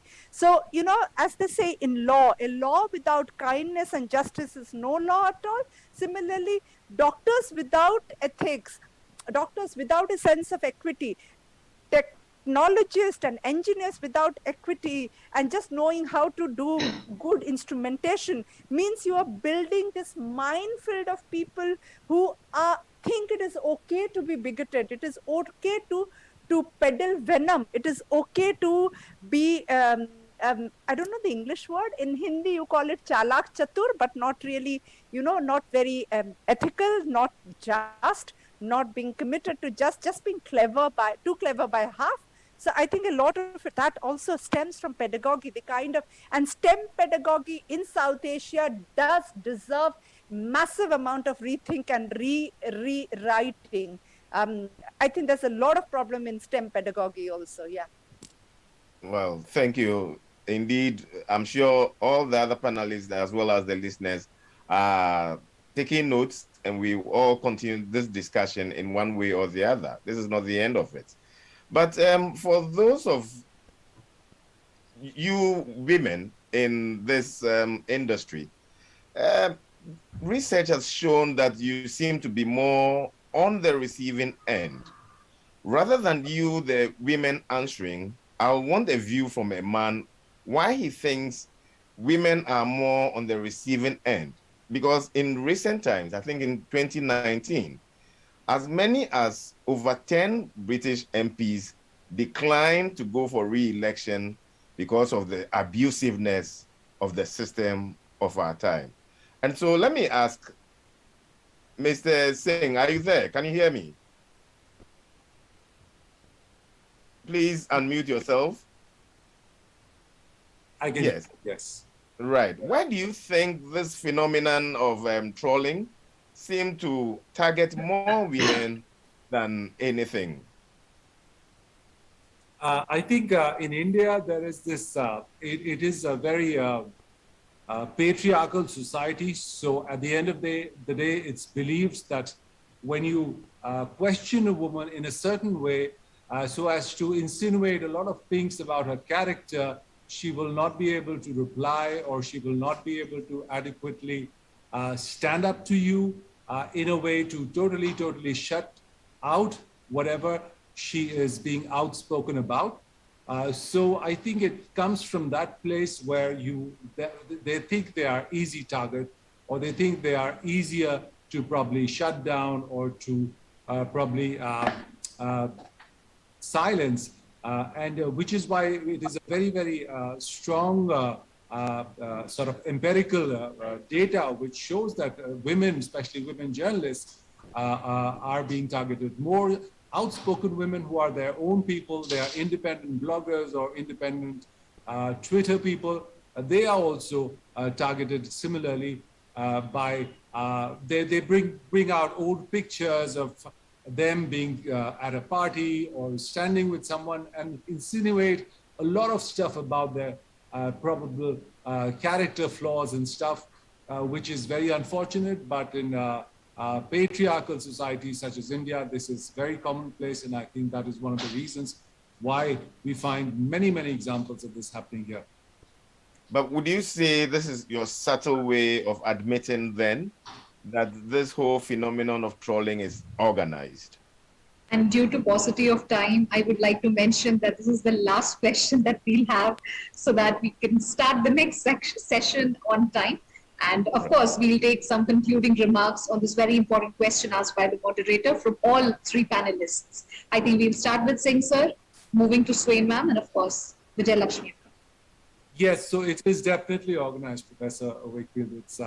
It's definitely organized, and there's a lot of money poured into it because we do find that sometimes arrests also have been made, but arrests are sort of bailed out, and you know who is bailing them out. So that is, it is a very, very clear indication that there's a lot of powers behind them, which is why they can get away with a lot of things that other people, less connected people, can't. Thank you very much. So, Vijay Lakshmi, let's hear your final words or your last words on this issue. Yes, I definitely think, and I already answered that, that is definitely very, very organized because, you know, most of these characters, not only do they like, you know, they do not have their faces, they do not have the real names, and yet they have access to ministers. And you can see a lot of our, the ruling party members, including Mr. Modi, following these trolls. So, you know, and BJP ID cell characters, it's very, very sad how it's being done. But the way they attack the format, everything is very, very, it's identical. So, you know, it's a very, and it happens very quickly. Within minutes, you know, you would have received bombarded with 800 messages, 1,000 messages, your Twitter account is bombarded. They start a rampage on messaging everywhere. They even reach your family, they share photographs, they have memes. So, and the same meme would be shared on different platforms. So yes, it's definitely very, very organized. Thank you very much. And Biraj, your last words before I come in. So I completely agree that it is organized, and I think Hannah just asked a question that is it reinforcing the existing power relations? Absolutely, it is not only just reinforcing the existing power relations, I think it's making it further worse. But having said that, I think the solution is going to be solidarity, and a lot of solidarity. WHO started with the solidarity trials for the vaccine. Now we have this COVAX initiative also, which is about solidarity. So solidarity is not just the best vaccine, but it is also the best mantra. So I think the Western world has to start questioning big techs.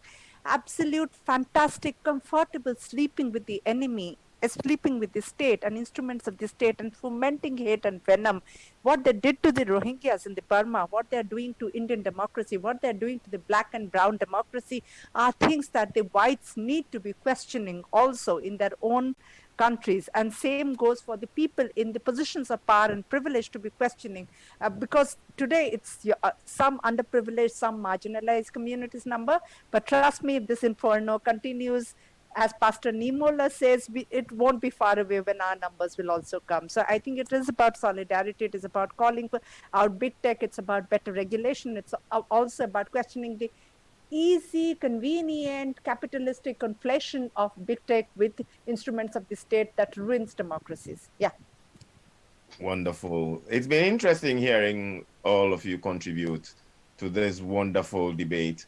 And I once again will join all to thank the organizers of this event for stimulating our minds, getting us to talk about issues which hitherto was in our hearts and we were not having the platform to talk about it. But my question to all of us at the end of the day, which you shouldn't answer now, is this the end of the discussion? I believe we should take it in our small groups, take it out there, let everybody know what exactly it is that is going on. There may be positives to social media, but we are realizing the harm it is causing, not to just individuals, but to families, to clans, to whole villages, to whole communities, and beyond. It's about time we regulate or we take another look at the kind of freedom we are enjoying in the name of social media.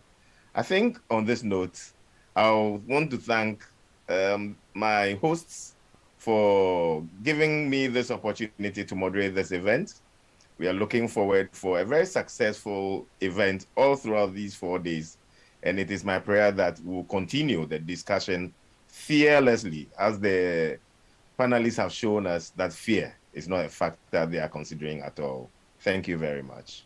Thank you. Thank you so much, sir. And it was indeed a very interesting deliberation. And as Kouakou sir rightly mentioned, that it's time to go for a resolution. Indeed, it is time to resolve very strongly. And I request my technical team to kindly display the resolution question for all of us so that all our participants who have asked so many questions, please don't worry, your questions will not remain unanswered. We will try to answer the questions as soon as possible through whichever medium. But right now, the resolution that is there for session 1 is the right to freedom of expression comes along with huge responsibility and bolt of repercussions. At this session, we plead every individual to rethink the deliberation of provocative dialogue. It should be thought before putting into action. I request all the participants to vote for or against the motion. And in a minute, we will record all the replies and we'll be able to tell you how many of us have actually gone for the motion.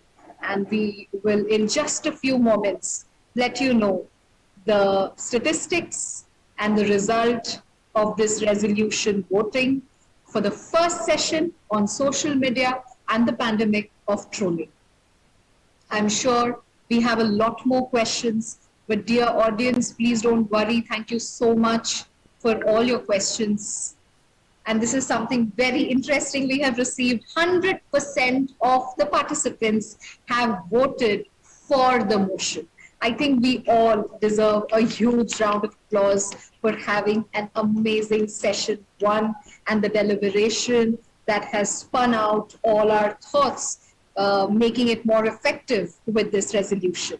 So finally, I would like to request that before we move towards the next session and before we conclude today's session, I would request all the participants to stay tuned because very soon we'll start the next session. And I would also like to thank the organizers of this third national conference, which is third NCMJ. And we are really, really honored to be guided by our Executive President, Shri Rahul V. Karad, who has envisaged a very vibrant, democratic and open platform. We would also like to thank all our delegates who have joined us. Undoubtedly, thanks to the Director of Media and Journalism School, Shri Dheeraj Singh Sir, for holding all of us together and making the session more interesting with his insightful comments. And all the panelists who found time out from their busy schedule. We really appreciate your contribution and your presence. And we hope that your association with us continues forever. And thank you on behalf of Dr. Vishwanath Karad, MIT World Peace University, to all the academic leaders, faculty, students, as well as participants of the first plenary session of the third NCMJ. Now, I request my technical team to kindly relay the universal anthem, Pasayadan. For all of us, I request all to join hands and pray to the Almighty.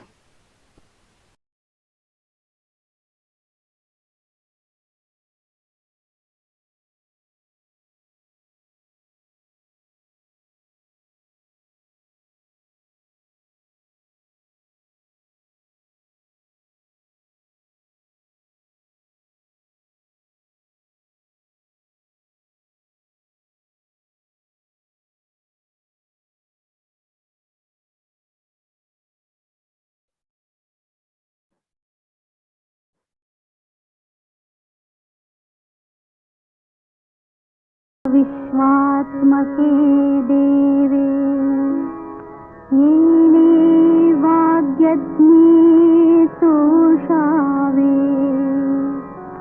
तोषोनि मज द्यावे पसाय दान हे जे खळांची व्यंकटी सांडो तया सत्कर्मी रती वाढो भूता परस्परे पडो मैत्र जीवांचे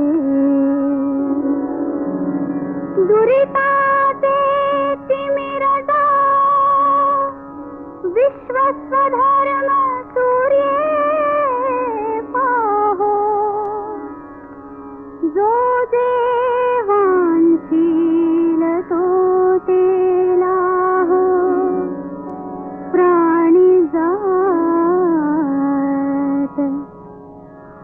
वर्षत सकळ मंगळी ईश्वर निष्ठांची मांदियाळी अनवरत भूमंडळी भेट तू भूता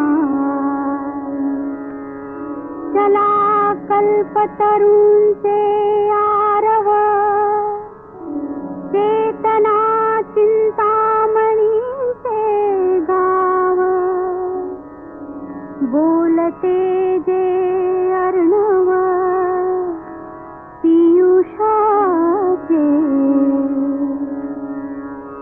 चंद्रमे जे अलांछन मार्तंड देता बहीण ते सर्वाही सदा सज्जन सोय रे हो तू किंबहुना सर्व सुखी पूर्ण होनिसिही लोकी भजिजो आदि पुरुषी अखंडित आणि ग्रंथोपजीविये विशेषी लोकीये दृष्टादृष्ट विजये हो आवे जी येथ म्हणे श्री विश्वेश्वराव हा होईल दान पसावो येणे वरे ज्ञान देवो सुखिया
This country has always propagated one thought, Vasudhaiva Kutumbakam, my dear friends. I must say that in the entire history after the independence since 1947, this is one of the unique steps towards the contribution of universal humanity.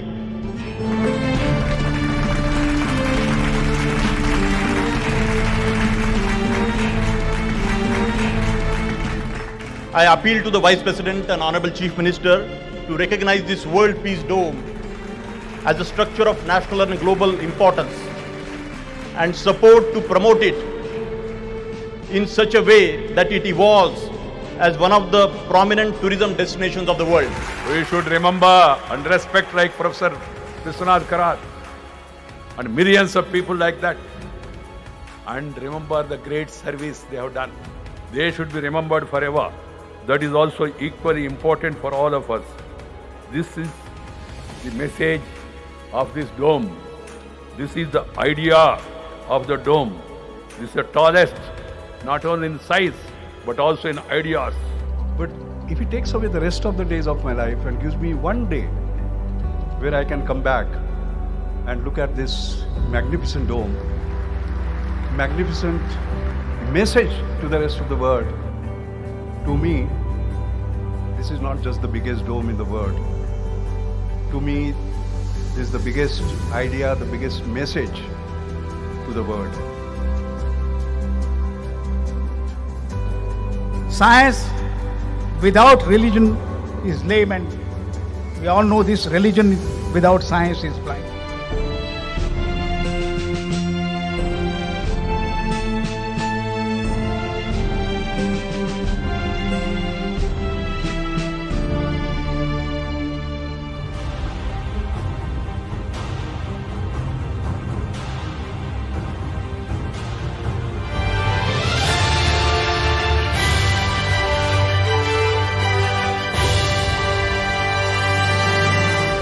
तक सीता का मान नहीं करोगे तब तक श्री राम का मान संपूर्ण नहीं होगा, आप याद रखिए। केवल जय श्री राम से बात नहीं बनेगी, जय सीताराम कहिए, कहना होगा। हमको लगता है कि आज गांधी जी हों चाहे जो कोई हो, सबका इशारा विश्व शांति का है। विवेकानंद ने कहा है कि 21वीं शताब्दी में मेरी भारत माता ज्ञान का दालन बोल के उभर आएगी। इट विल बिकम अ विश्व गुरु इन द 21st सेंचुरी। उसका छोटा सा उदाहरण, छोटा सा सिंबल यहाँ बन गया है, ऐसा मेरा मानना है।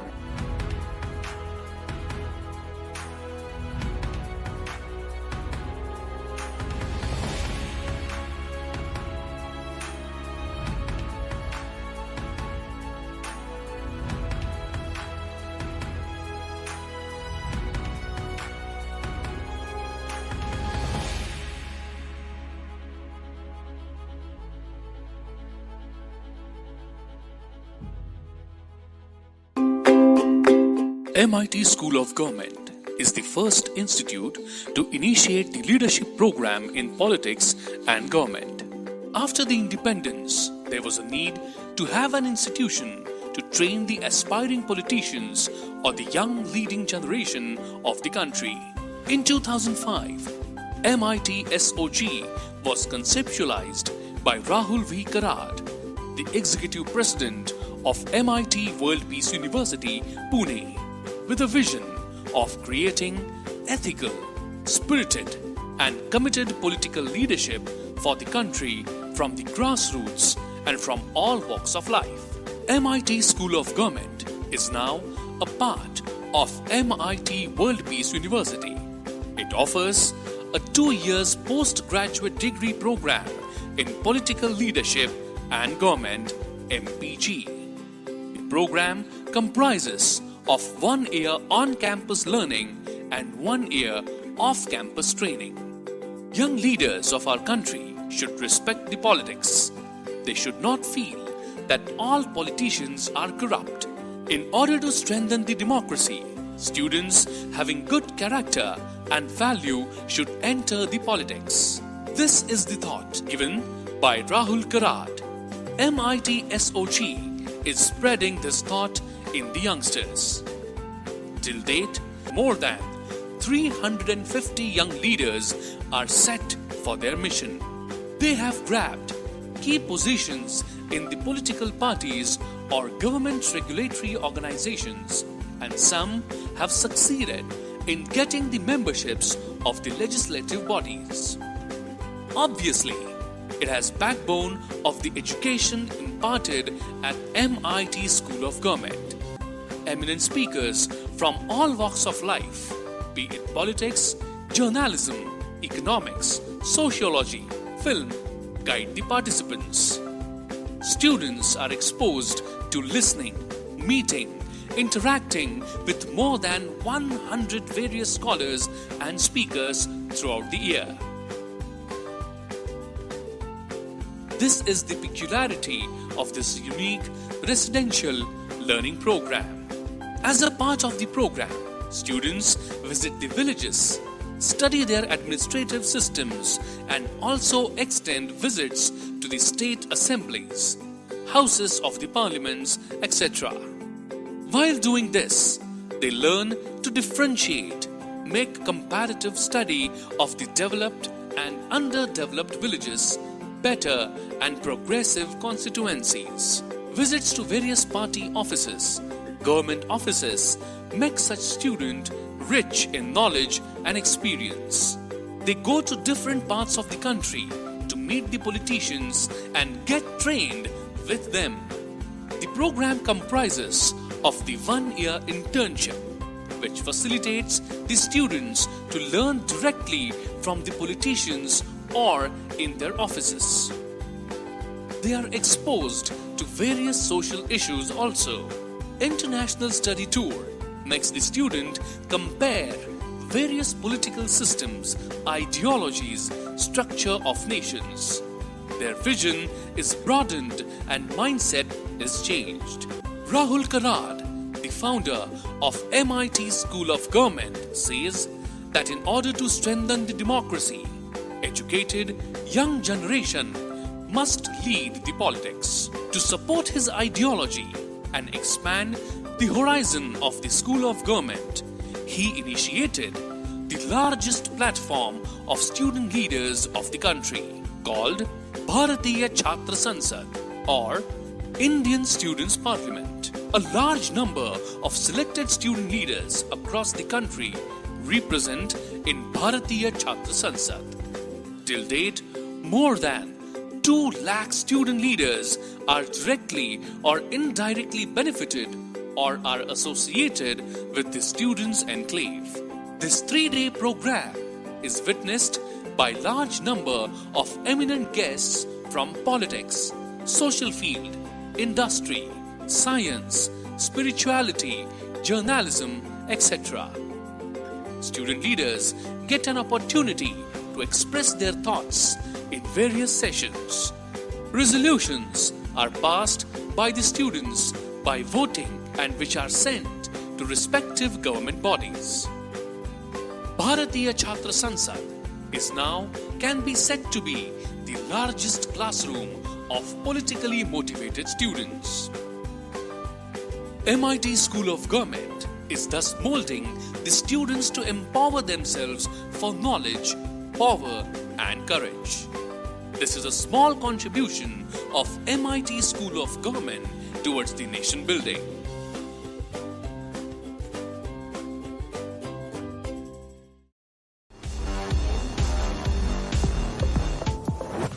Good morning, everyone. Welcome to Dr. Vishwanath Karad, MIT World Peace University's National Conference on Media and Journalism. The third edition of the National Conference on Media and Journalism, which is popularly known as NCMJ, is centered around the theme Dialogue, Inclusivity and Peace. We proudly announce our association with Pune Union of Working Journalists, Foreign Correspondents Club of South Asia and Delhi Journalist Association in NCMJ3. NCMJ3 is ready to ignite and enlighten us. In a world that is slowly returning to normal after the COVID-19 pandemic, talking about peace and dialogue has become important and the media plays a crucial role in it. This has also been realized by this year's Nobel Peace Prize Committee, which awarded the Nobel Peace Award 2021 to two journalists, Dmitry Muratov and Maria Ressa. Dr. Vishwanath Karad, MIT World Peace University, has its mission rooted in promoting world peace. And thus, our theme for the National Conference is centered around dialogues, inclusivity, and peace. The motive behind the NCMJ3 is to incorporate dynamic views and opinions which will help us to get a broader idea of the themes included. Dr. Vishwanath Karad, MIT World Peace University's National Conference on Media and Journalism, is a vibrant, democratic, and open platform for connecting media leaders with society. The conference offers a platform for open dialogue and discourse. Before we move forward with NCMJ3, let's have a quick recap of the previous editions of NCMJ. The first NCMJ was a big success. We witnessed around 100 media experts coming together from a variety of media streams, and it effectively advocated peace through media. The first NCMJ featured well-known speakers who discussed the role of media in promoting peace. It brought together young people and media leaders in the hopes of creating a more positive and energizing future. This helped in addressing various topics related to conflicts and peace. Moving on to the second NCMJ, the pandemic didn't stop us from pursuing the national conference in the year 2020. Dr. Vishwanath Karad, MIT World Peace University, has adapted quickly to the new normal and conducted the second NCMJ online.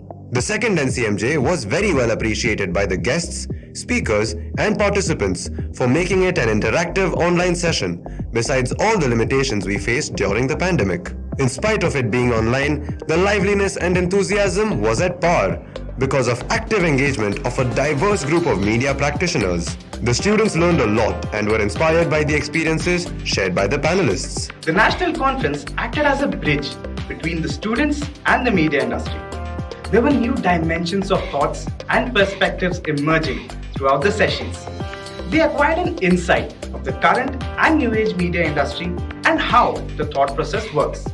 Once again, welcome to Dr. Vishwanath Karad, MIT World Peace University's National Conference on Media and Journalism. We have two plenary sessions scheduled for the day on the themes of social media and the pandemic of trolling, and photojournalists as peacemakers.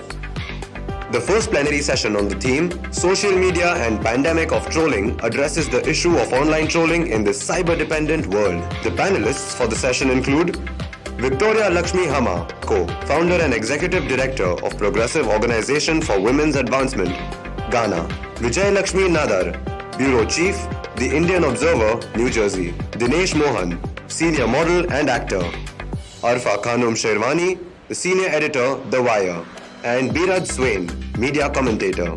The second plenary session on the theme of photojournalists as peacemakers discusses the importance of visual representation of stories and the impact of visuals on humankind. The proven professionals are here to share their experiences. Our panel consists of Mr. S. Venkat Narayan, international journalist and the former executive editor of India Today, and the former president of FCC South Asia, Mr. Sanjeev Miglani, an international journalist and the bureau chief of Reuters, New Delhi. Padma Shri Mr. Pablo Bartholomew, photojournalist and the manager of Media Web. Mr. Harish Tyagi, chief photographer of South Asia for the European Press Photo Agency, and also the recipient of 2019 Kalinga FCC Award for Excellence in Journalism for Foreign Correspondence. Mr. Raghavendra Verma, Chief News South Asia Correspondent for International News Services in UK and producer at ZDF, German Television. Dr. Vishwanath Karad, MIT World Peace University's National Conference on Media and Journalism, is a unique platform where experts from the media fraternity across the world will gather to have a dialogue and to promote the idea of peace. The NCMJ3 has a lot to offer to the participants this year, including interactive sessions, current topics, and incredible panelists. Once again, welcome to Dr. Vishwanath Karad, MIT World Peace University's National Conference on Media and Journalism. Stay tuned.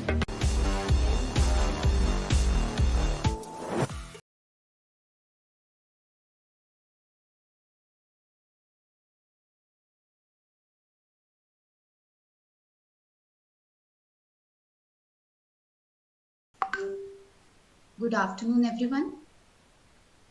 We have gathered here for the second plenary session with the theme of photojournalists as peacemakers in the third National Conference on Media and Journalism titled Dialogue, Inclusivity and Peace. And we will be starting shortly within a minute now.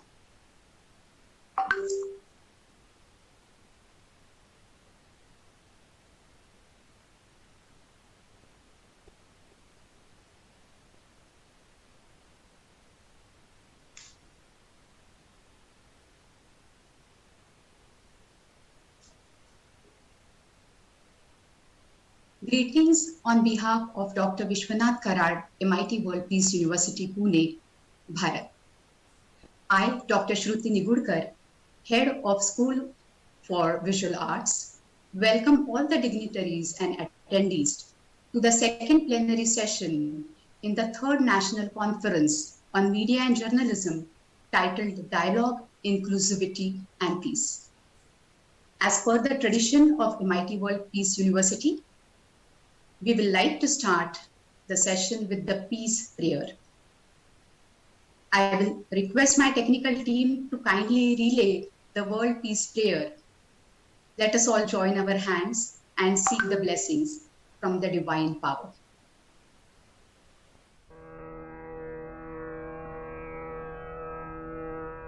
Om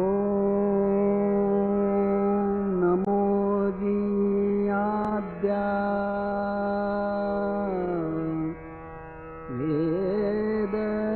Pratipadya Jaya Jaya Swasamvedya Atmarupa Devatuti Ganeshu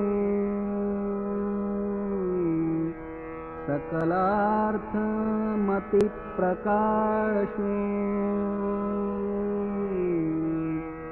Mane Nivrittidasu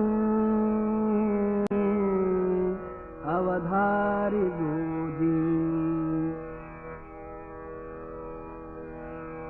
Gurur Brahma Gurur Vishnu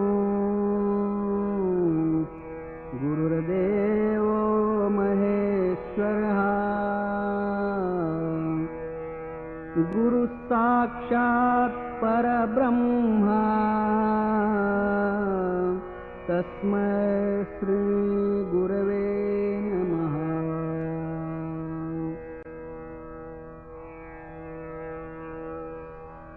Om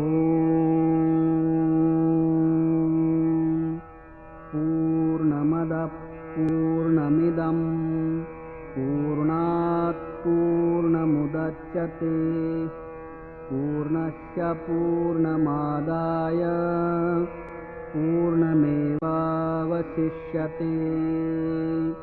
Om Shanti Shanti Shanti.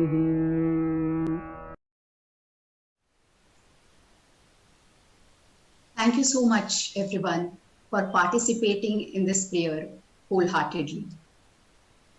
Dear audience, once again, I would like to welcome all of you to the second plenary session of the third NCMJ. The theme today is photojournalists as peacemakers. It is said that a picture speaks 1,000 words. Photography is powerful. And we know that photos do have the strength to shape the world's perception.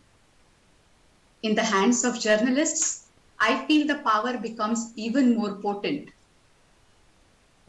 In recent times, however, we have known photos to raise controversies, chaos, unrest, more so rather than peace in hands of people. In fact, it may seem a very challenging proposition to many to consider these two terms together, photojournalism and peace.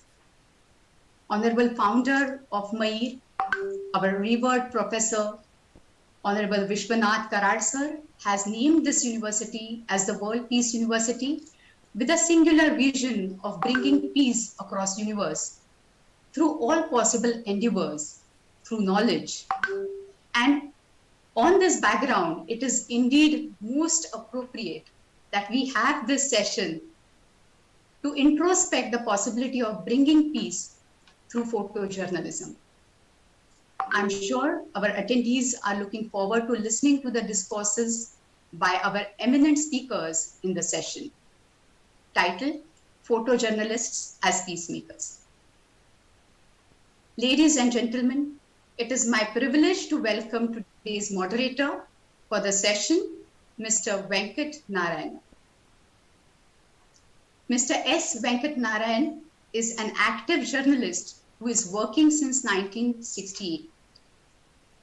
He received his bachelor's degree from Nizam College, Hyderabad, and he did his post-graduation from Osmania University, where he also taught the university in the year 1967.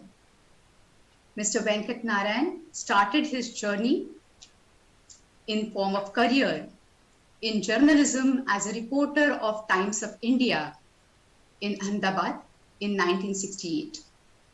He was also executive editor and senior editor of India Today from 1979 to 1984.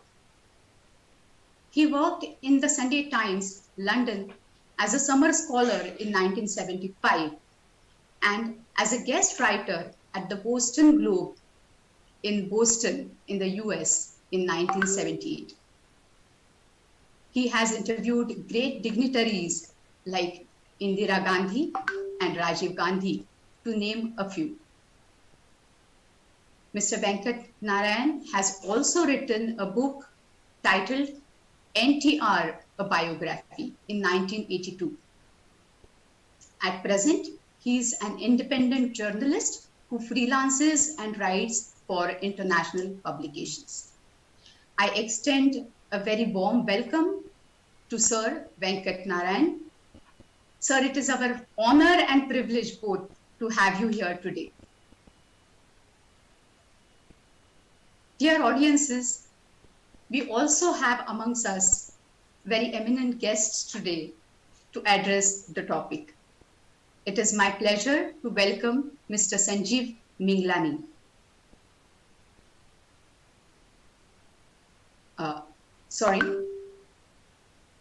We will be having Mr. Sudhakar. Oh, I'm sorry.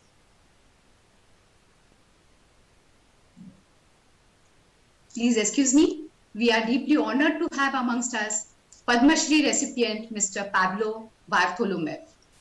Born in 1955, Pablo Bartholomew is an Indian photojournalist and an independent photographer based in New Delhi, India. He is not only noted for his photography, but is also known as an educator running photography workshops and also as a manager of MediaWeb, a software company specializing in photo database solutions and a server-based digital archiving systems. From 1984 until 2000, Mr. Bartholomew represented the French-American news photo agency, Gamma Liaison, during which time he primarily covered conflicts and developments in the South Asian region. His photographs were published in New York Times, Newsweek Times, Business Week, etc. He covered the Bhopal disaster, the funeral of Indira Gandhi, and the Hindu-Sikh riots, the rise of Khalistan movement, the political career of Rajiv Gandhi, the funeral of Mother Teresa, the cyclones in Bangladesh, the Nili conflict in Assam, and the demolition of the Babri Masjid, which almost got him killed amongst the other unfortunate people. These are only few stories amongst his vast repertoire. He was awarded the World Press Photo of the Year in 1985 for his now iconic image of a half-buried child victim of the Bhopal disaster. And he was awarded the Padma Shri by the Government of India in 2013. Sir, it is indeed our privilege and honor to have you here today. I extend you a very, very warm welcome.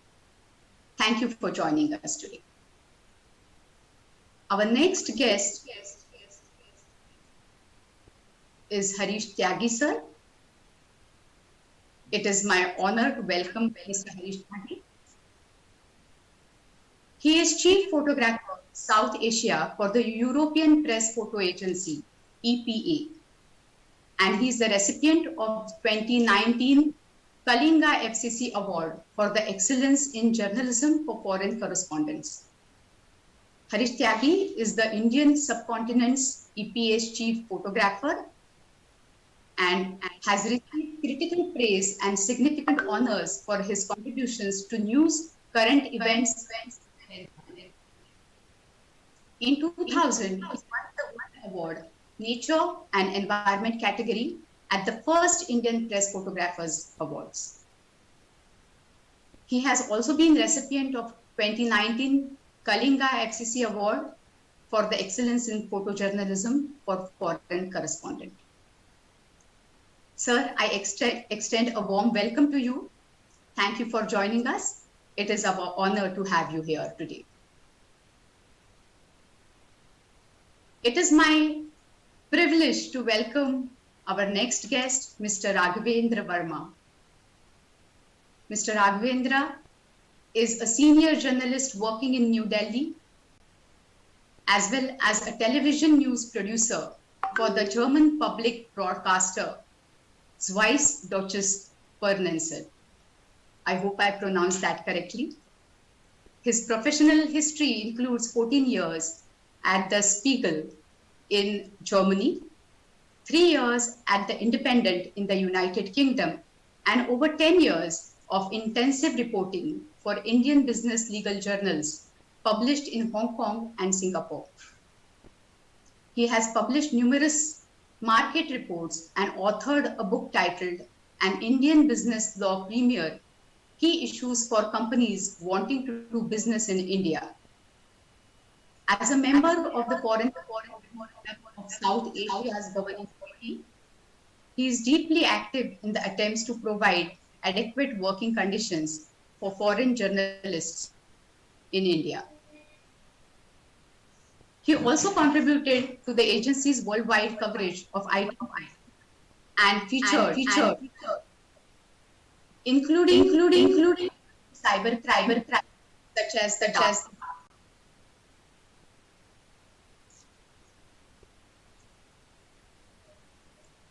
It is my pleasure to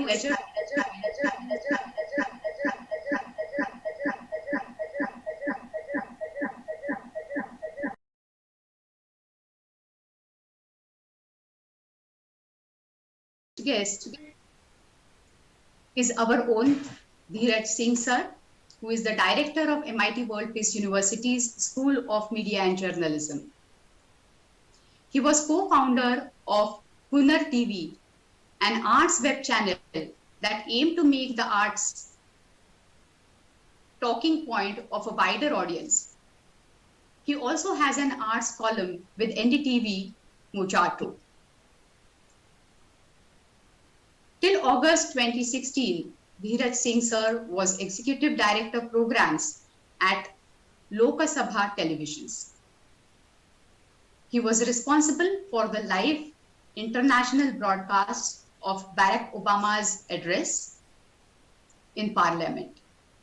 Many programs conceptualized and created during this time as LSTV went on to win prestigious media awards. Dheeraj Singh has worked with some of the India's best and leading publications, such as Outlook Magazine, Hindustan Times, Times of India, and Asian Age. He has published a short story in English and is working on his first novel now. So,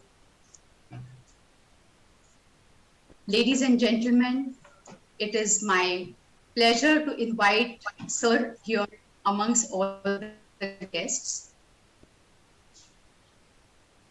It is time to start the session, but friends, before we proceed, I will like to request all the panelists to kindly turn on their cameras and wear a beautiful smile so that we can capture this special moment together.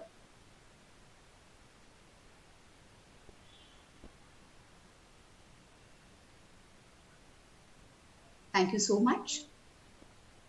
Now I invite today's moderator, Mr. S. Venkat Narayan, to express his views and later carry the session forward by inviting guests to have this much awaited discourse.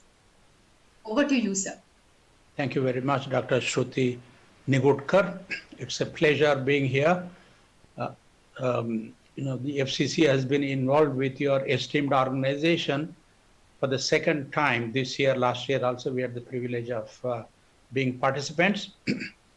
Today I have a panel of eminent colleagues who all happen to be members of the Foreign Correspondents Club. At the very outset, I want to use this opportunity to express my pleasure on behalf of the entire global journalist community that the Nobel Peace Prize was awarded this year to two journalists, one Filipina and the other is Maria Ressa of the Philippines, and the Russian gentleman Dmitry Andreevich Moratov. Before that, during the past 120 years, only 6 other journalists have won this award. So it's a matter for jubilation, and I want to congratulate these two journalists and also thank the Nobel Prize Committee for honoring journalists. Before this, 6 other journalists were also honored in course of the 120-year history of the Nobel Prize. Camera, as you know, was invented 300 years ago, but its commercial use began only in 1939, and color photography began in 1861. Now, photography does not mean just still photography anymore. We have recording stopped. We have YouTube. We have recording recording stopped. Recording in progress. Okay.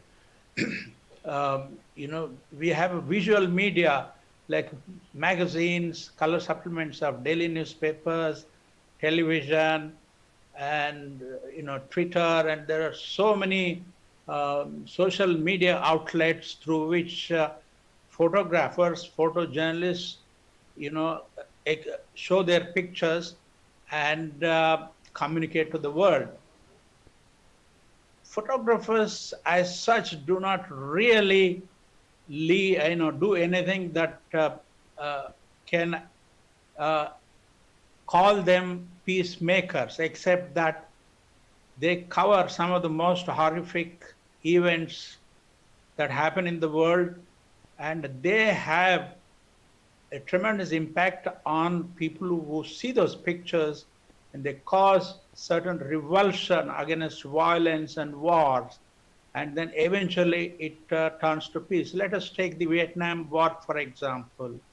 It went on from 1955 to 1975, but it was only a picture of a naked girl child whose clothes were burned because of the napalm bomb that was thrown by the Americans. And this photographer who took the picture, and then took her to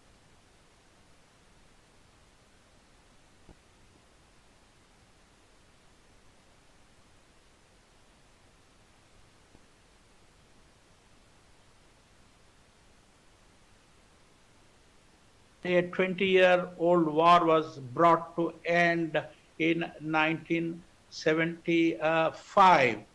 So that means barely 20 months after the picture appeared in the newspapers. I'm not saying it was primarily responsible for ending the war, But a 20-year-long war eventually ended 20 months after that picture appeared in the New York Times and everywhere else, and it won the photographer the Pulitzer Prize. And curiously, I don't know how many of you know, when Richard Nixon, the then President of the United States, saw this picture in the New York Times, he asked one of his cronies, "Do you think this picture was,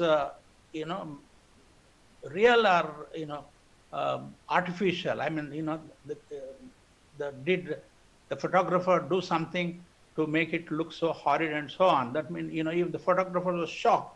But the bottom line is the war came to an end. The same kind of thing happened when a photographer took a picture of an Afghan refugee girl in Peshawar in a refugee camp, and that made it to the front page of National Geographic. And, it caused a tremendous amount of revulsion globally about what was going on in Afghanistan. And as you possibly know, one of our own colleagues, Danish Siddiqui, who went there to cover the war in Afghanistan, lost his life. The war ended on the 15th of August when the Taliban took over. But look at what the Taliban are doing in Afghanistan. But anyway, let us hope that, the conferences that are due this month and next month in Delhi and Moscow and Delhi will bring peace to Afghanistan, and Taliban will be made to give up their hostility towards women and other ethnic groups and all that. And there are several other great photographs of the partition war, the Bhopal gas tragedy taken by my own esteemed colleague Pablo, who is with us today, which won him many awards. And even Harish Tyagi, my colleague, whose pictures of what pollution is doing to the river Yamuna in and around Delhi. From time to time, the people who run the country or the government or the state are woken up when they see these pictures, and they try to make efforts to clean up Yamuna, but it hasn't really happened. Let us hope it will happen.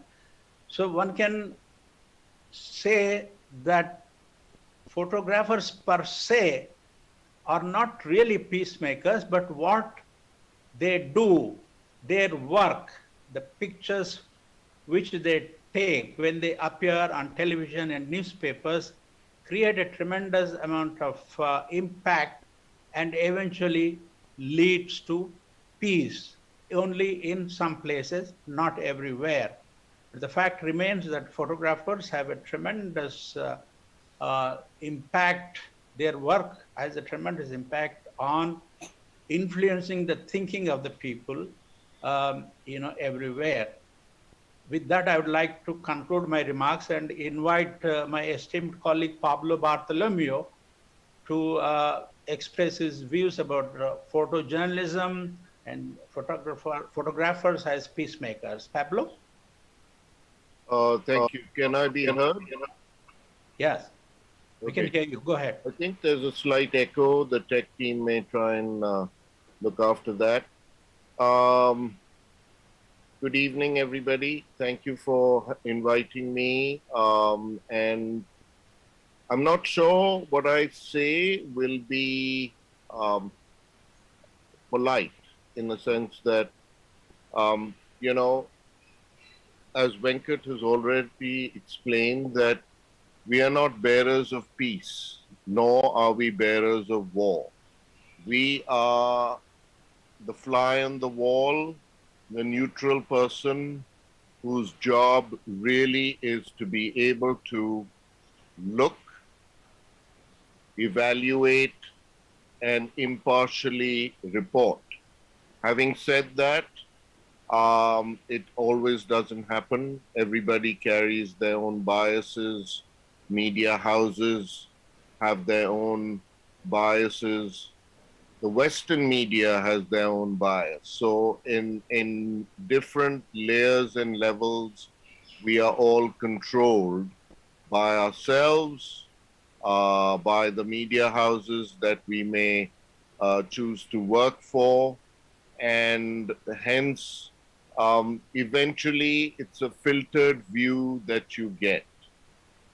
Venkat mentioned about these epic images that brought about change in the world.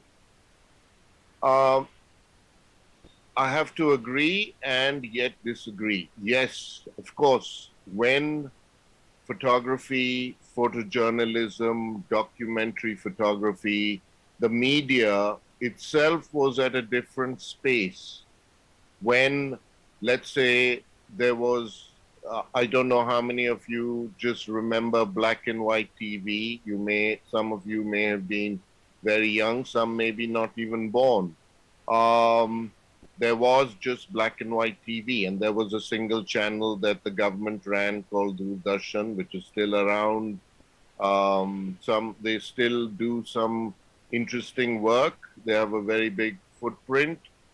And then came, color TV, then came satellite TV. I remember going into a hotel room to watch the first CNN broadcast of the bombing of in Iraq, the American bombers dropping bombs, and it was a view from the plane, which was their Air Force cameras. It was green and black. It was not even black and white, and you saw, some sort of targets being hit and explode. But the whole thing that was the launch of satellite TV, CNN coming in. It connected the world, it connected everything, and it also oversaturated our minds and our lives and our thoughts. Hence, photos and even visual film doesn't make an impact as it used to from the time when media was more, let's say less dense. So, for example, I've always held that Bhopal, my image, however much it may have been celebrated and it won me awards, and it has become an icon of the worst industrial disaster in the world to date. It hasn't really made a difference for the people on the ground in Bhopal, the people who suffered the gas tragedy, who still continue to grapple 2 generations after the consequences. The ground is still polluted with all sorts of chemicals which are seeping into the water system. And generations now carry various sorts of ailments that occurred due to the exposure of the gas. My photo, however much it may have affected people, it did not have that impact where it made such a difference, which as the Vietnam photo of the little girl running, being burnt by napalm blast may have done. So in that sense, for me, photojournalism has failed. And that's something that is a big issue that I live with, which, as much as we may want to say that it makes a change, it sometimes does and sometimes doesn't. And even less now because we are also saturated with so much information, mostly garbage, coming at us. And we choose somewhere to, subscribe to various realities that we then think are our realities or the reality And unfortunately, that's where media has been reduced to right now. Venkat, do you want to pick up? Yeah, thanks. Or Harish? Yeah, may I now invite Harish Tyagi to speak? Please unmute yourself, Harish. Yeah. Yes. Good evening, everybody. In light of tragedies and disasters, we are constantly exposed to various situations, and most of our experiences are based on the first-hand account as we document the different type of stories in different circumstances. But in every situation, we are very positive and actually try our best to function as a peace builders, sometimes knowingly or sometimes unknowingly. Photojournalists in any given situations make sure to display the beauty of dignity of people, make an unknown culture known to another, and tell stories of hope with their images and try to bring new perspective where harmful stereotypes exist. Photojournalist profession is one loved and hated at the same time.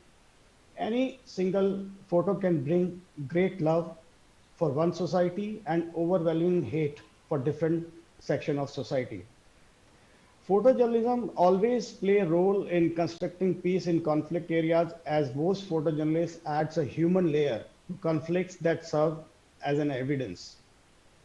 Photos definitely can spark healing process for sure.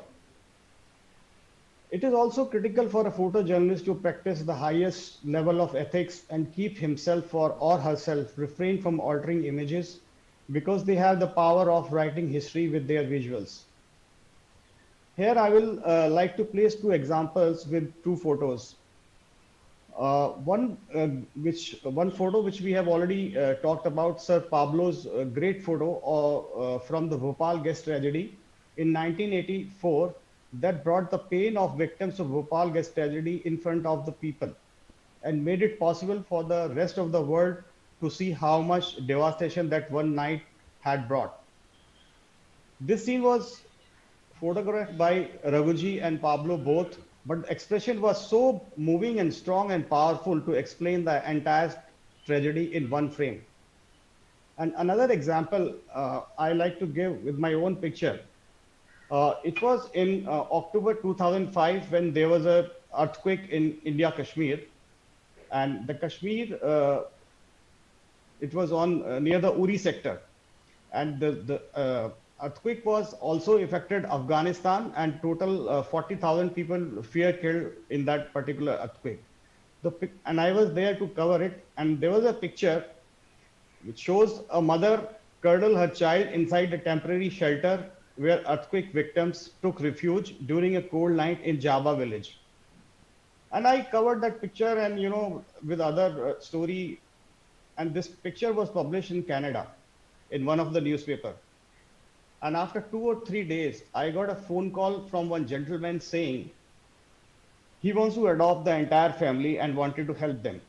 And I was, at that time almost in tears, because I never thought just one image of mine can make so much an impact to, one family who was struggling at that time to even to have a warm clothes.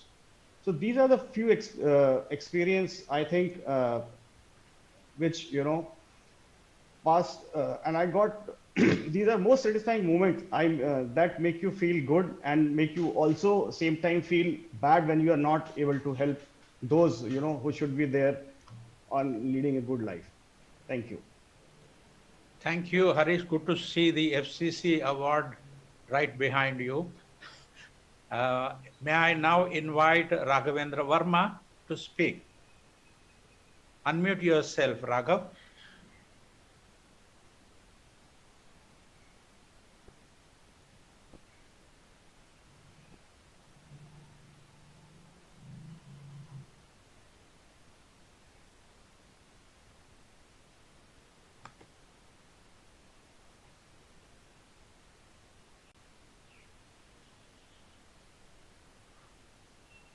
Sorry, I got it. Yeah, thanks. Thanks, Venkat. Yeah, it was really nice to have all the great photographers talking about their great pictures. And as Harishi said, that pictures are the first sensory input for human brains. Yeah. So as we are taught in television, is first the pictures that enters the mind, then it's followed by the sound, the words that are understood, and then comes if there is any text which someone has to read with it. So we also as television, yeah, it's really every story of somebody's pain that we do. We get this request that someone wants to help them, but it's always so difficult to make those monetary transfers from there, and we just do our best to pass on if there is some NGO, if they can help. Otherwise, getting the money through your personal accounts is not an option. So we do feel restrained, but to have pictures communicate the story, we always have very limited time. And of course, photographers, even less, just one or very few pictures to carry on bring the message to the viewers.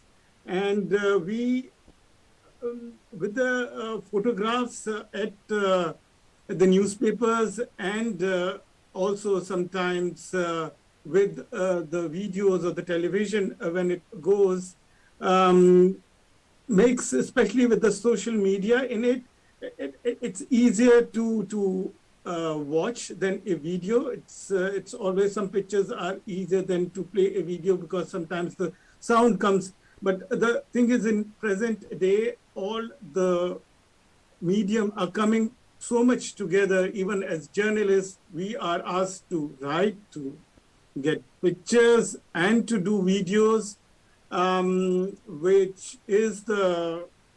which could be because of the costs, or because of the medium, because of how fast we can transmit all the material that we collect. And if we are willing to do that, and most of us really take that up, that what we bring. And as a peacemaker, when you, yeah, it's right that the first priority is to get the best pictures for your story. And of course, it's your state of mind, which can bring what you look for. If you are a good person, then you probably look for something which is, which touches people in a way you want.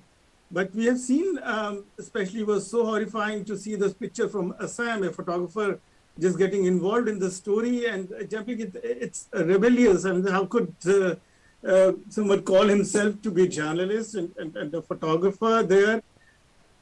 So how it depends really on a journalist, because most of the pictures that we happen to see are taken by non-journalists. They are social media, they are individuals who take pictures, and we are flooded with them. It's only some of them that the journalists really make effort to take that picture as a news picture, and that gets circulated. It's very different times, and how would be the future? It would be, we still have to see how the new generation will adapt to this. In my career, we always have to be adaptive of the changing scenarios, to start with print, to going television, doing camera, and yeah, it's a very dynamic situation, and you have to survive. Then you have to be very adaptive of the medium which are there, and you have to learn everything. And but the soul remains the same. How do you want to bring, and what do you want to bring? Okay. Thank you, Raghav. Before I throw the discussion open and invite questions from people, I want to ask Pablo. He made a very interesting point. There was a time when you didn't have 800 TV channels in India, badgering viewers with all kinds of news and indifferent pictures and so on. We don't have the same kind of impact today as we did, let's say, before television arrived. Pablo, what do you think about the quality of the kind of pictures we get to see in the print media? We have 100,000 publications in this country, and 3,000-4,000 newspapers included, and you have more than 800 news channels around the clock giving news in different languages. When you see these, as a professional photographer, an award-winning photographer who took some of the most iconic photographs, how do you judge the quality of what we see in the name of photograph in the newspapers and on television, Pablo? Unmute. Thank you, Venkat, for asking that question. It's very relevant now, especially for you kids who are learning the whole profession. The problem really is that budgets have fallen, or just that the publication houses have become more miserly. They do not want to give out that amount of time or money for a photographer or a reporter or a documentary filmmaker to be there in the field. So what happens is you only end up creating a representation rather than being able to actually find the story, the guts of it, and be able to produce something that is moving. The other factor is, I think, technology. And since the turn of the new century, when digital became big, which meant cameras went digital, the photo cameras, and so did TV. Anybody who can afford a DSLR today considers himself a photographer. But to be a photographer or a photojournalist is really being a storyteller. But unfortunately, that storytelling does not happen, cannot happen, because you are not put out there into the field for the length of time that you need to. I mean, those days have gone when a magazine like Life or National Geographic could assign you for months, which meant that they paid you a fee, they paid all your expenses, and there you were out there working every day, fleshing your story out layer by layer, making it complex, dense, and there was editors in that organization that worked with you to understand the story that you were telling and then try and work it into a very complex, layered story for the audience. So since that is not happening anymore, what you find is a snapshot end where you just find a representation. And that's why the world is full of images which are very flat. The other thing which has changed is that we do not want to confront reality anymore. However much reality around us is there. For example, look at the weather pattern changes that is taking place, the disasters that are occurring on a near daily basis, not just in India, but around the world. Thank God for the first time in the West, there are these horrors,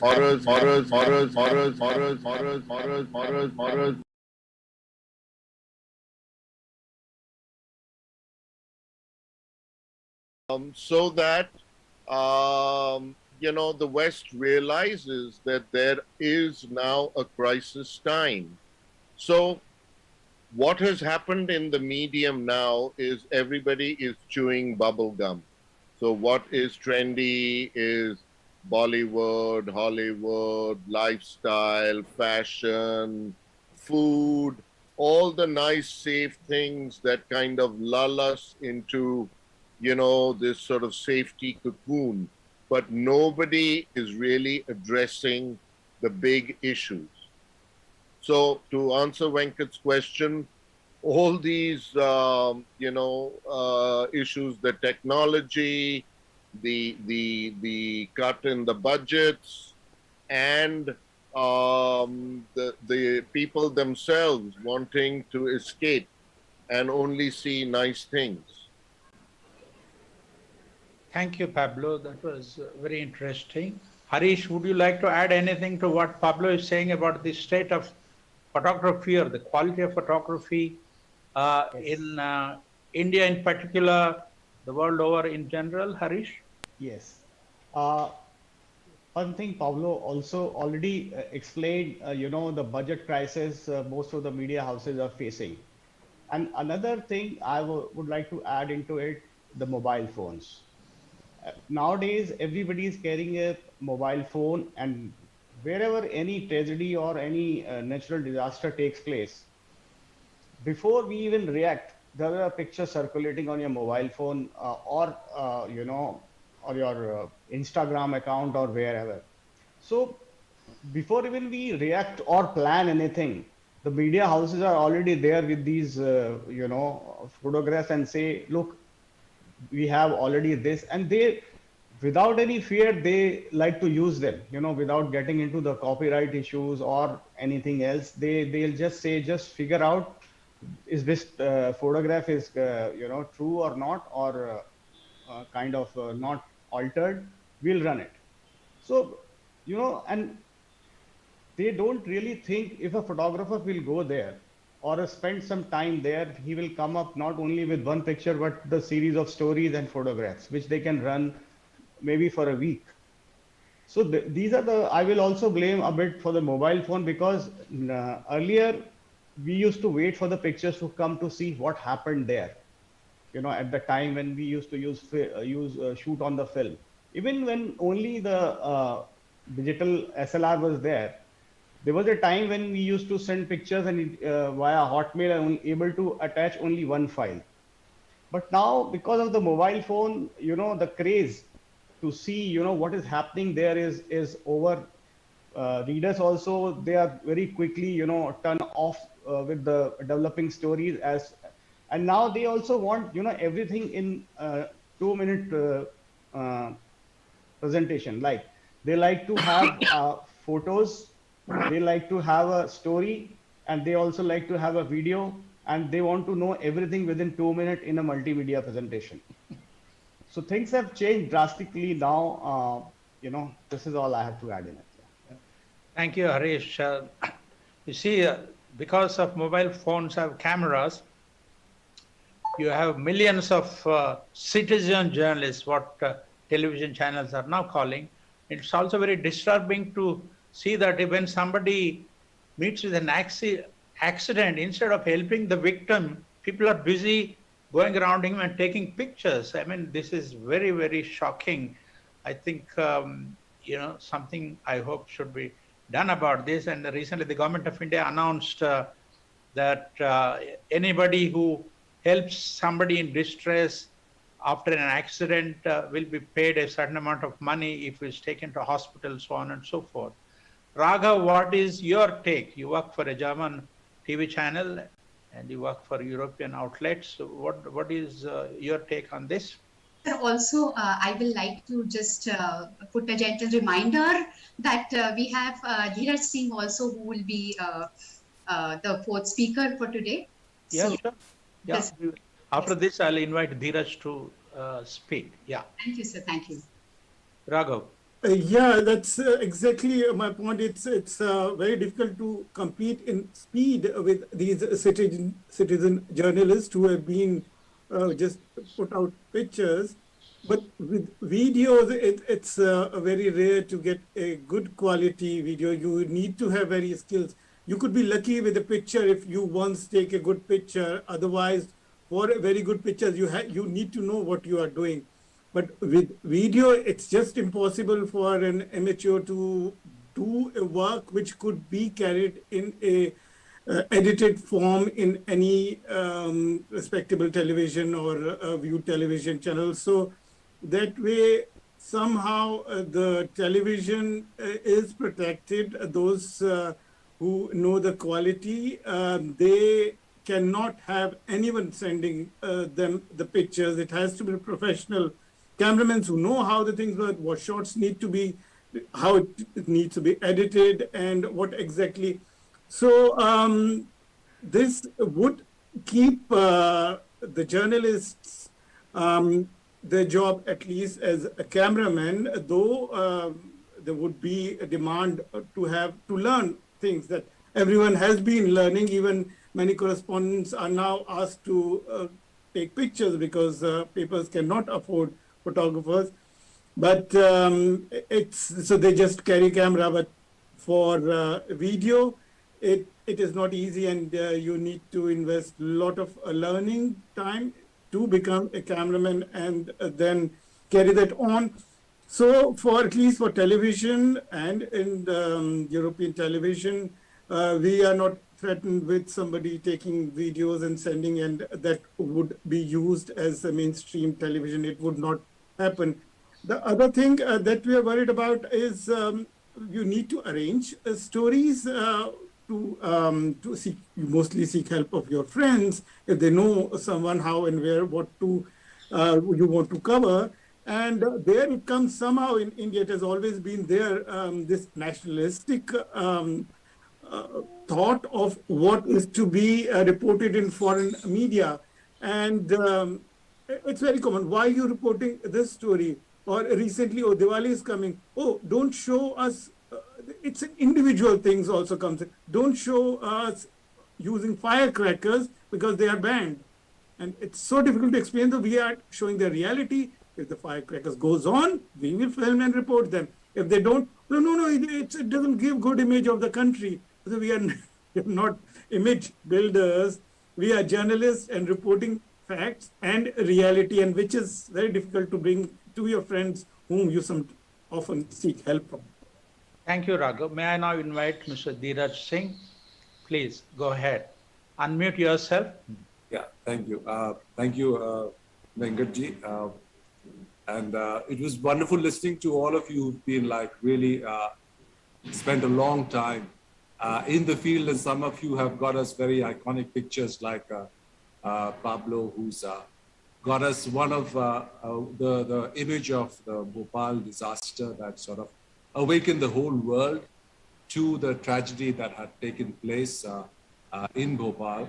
And without that image, I guess we wouldn't have realized the extent of the damage done to people's lives. Of course, we have numbers. What happens mostly in our Indian context is that everything boils down to numbers. So even news channels and even newspaper reports talk about the numbers, like so many dead and so many injured. But an image actually can change that perception from just being seen as a numerical issue to being seen as something that involved real people, a tragedy that had befallen a family, or a child was involved, or maybe women were the target of something very, very violent and tragic. So that is where the power of an image lies. We have talked about very, very iconic pictures like the Vietnam little girl who was part of the Napalm bombing over there.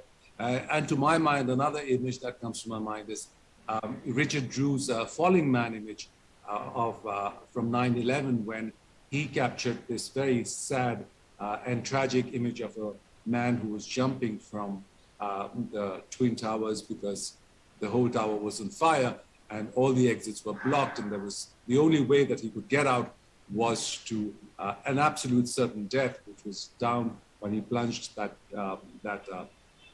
from that height down to the floor.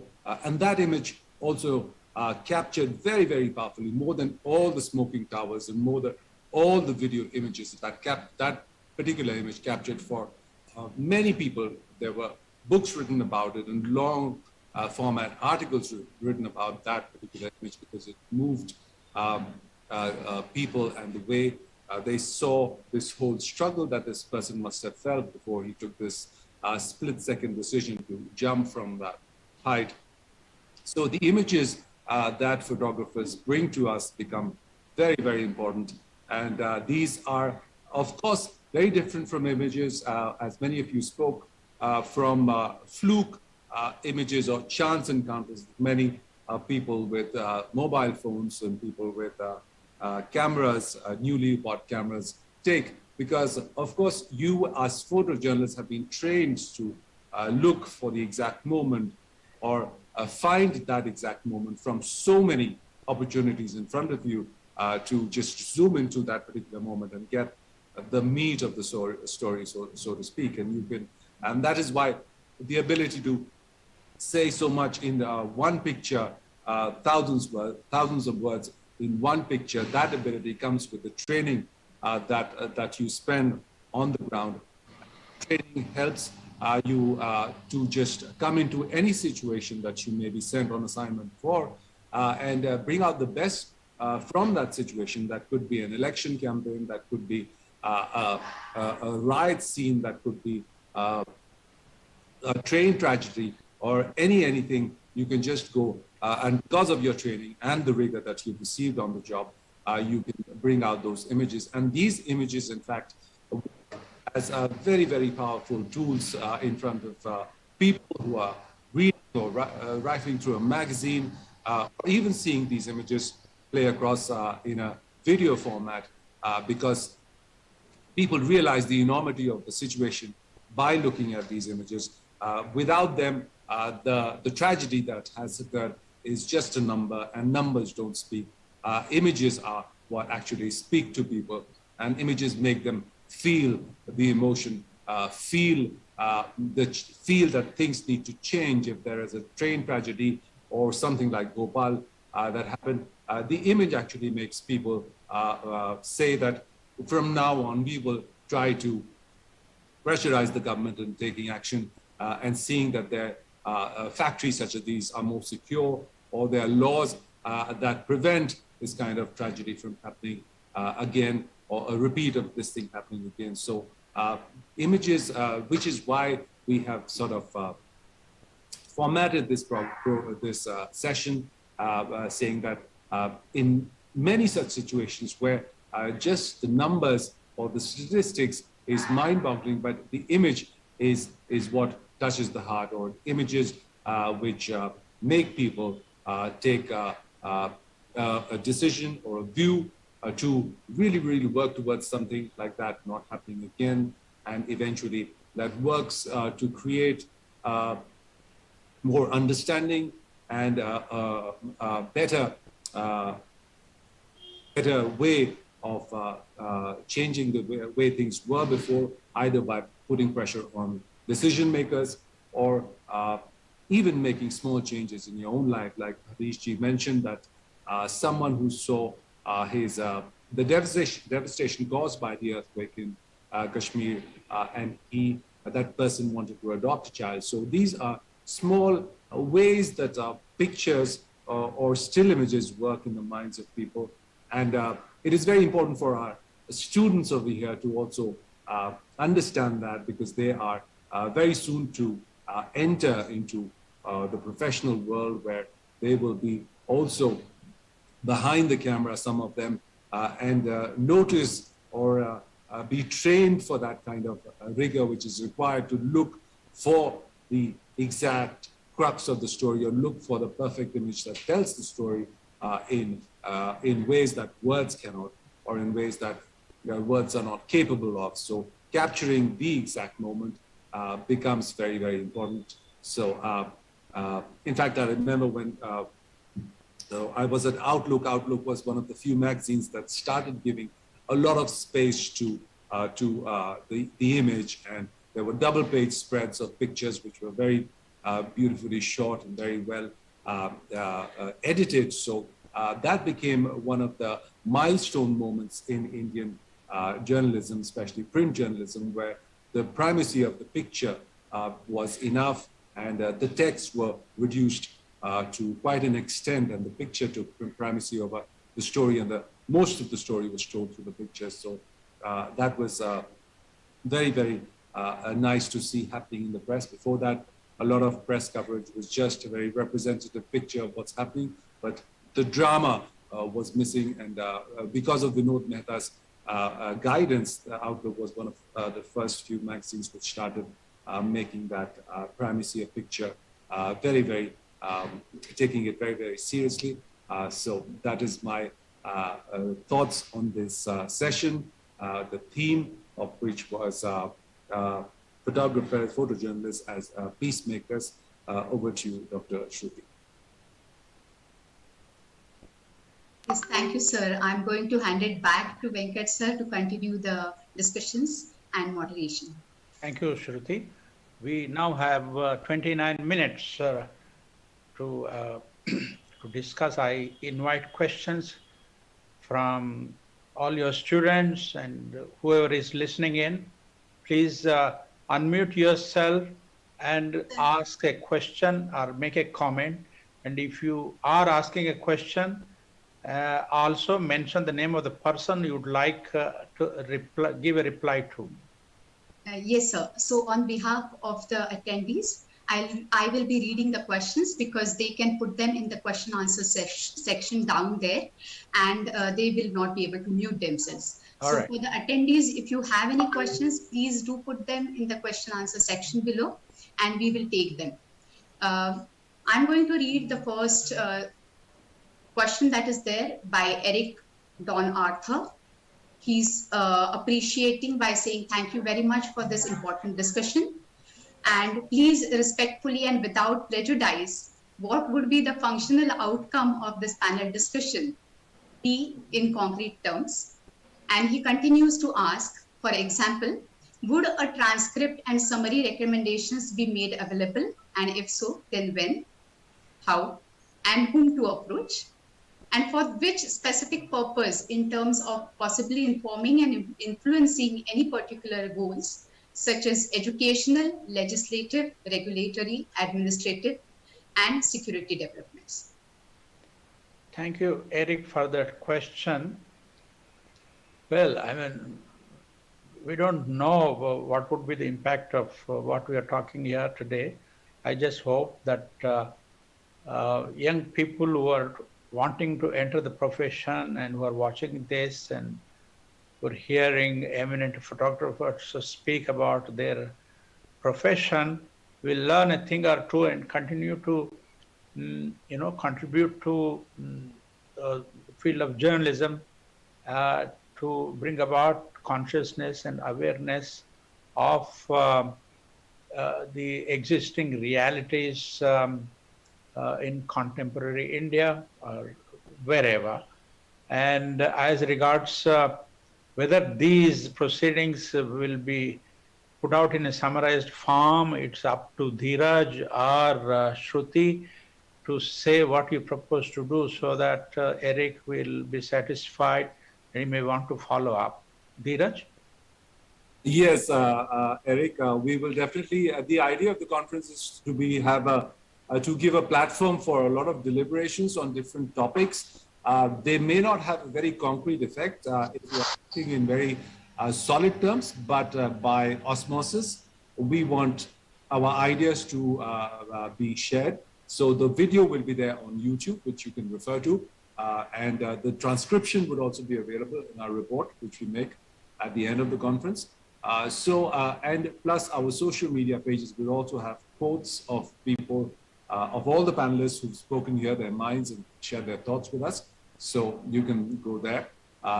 The idea is to have a sort of brainstorming, deliberation experience. The best thing about this session is that we have people with more than 4 decades or 3 decades of experience. And this kind of interaction is not always possible for a big group of people to have. Of course, people who are working in a situation, they can have a direct understanding of the profession and the practice. But this is a huge opportunity for students. I don't know if you're a student, but students to learn from it. And the best way to learn is through an example.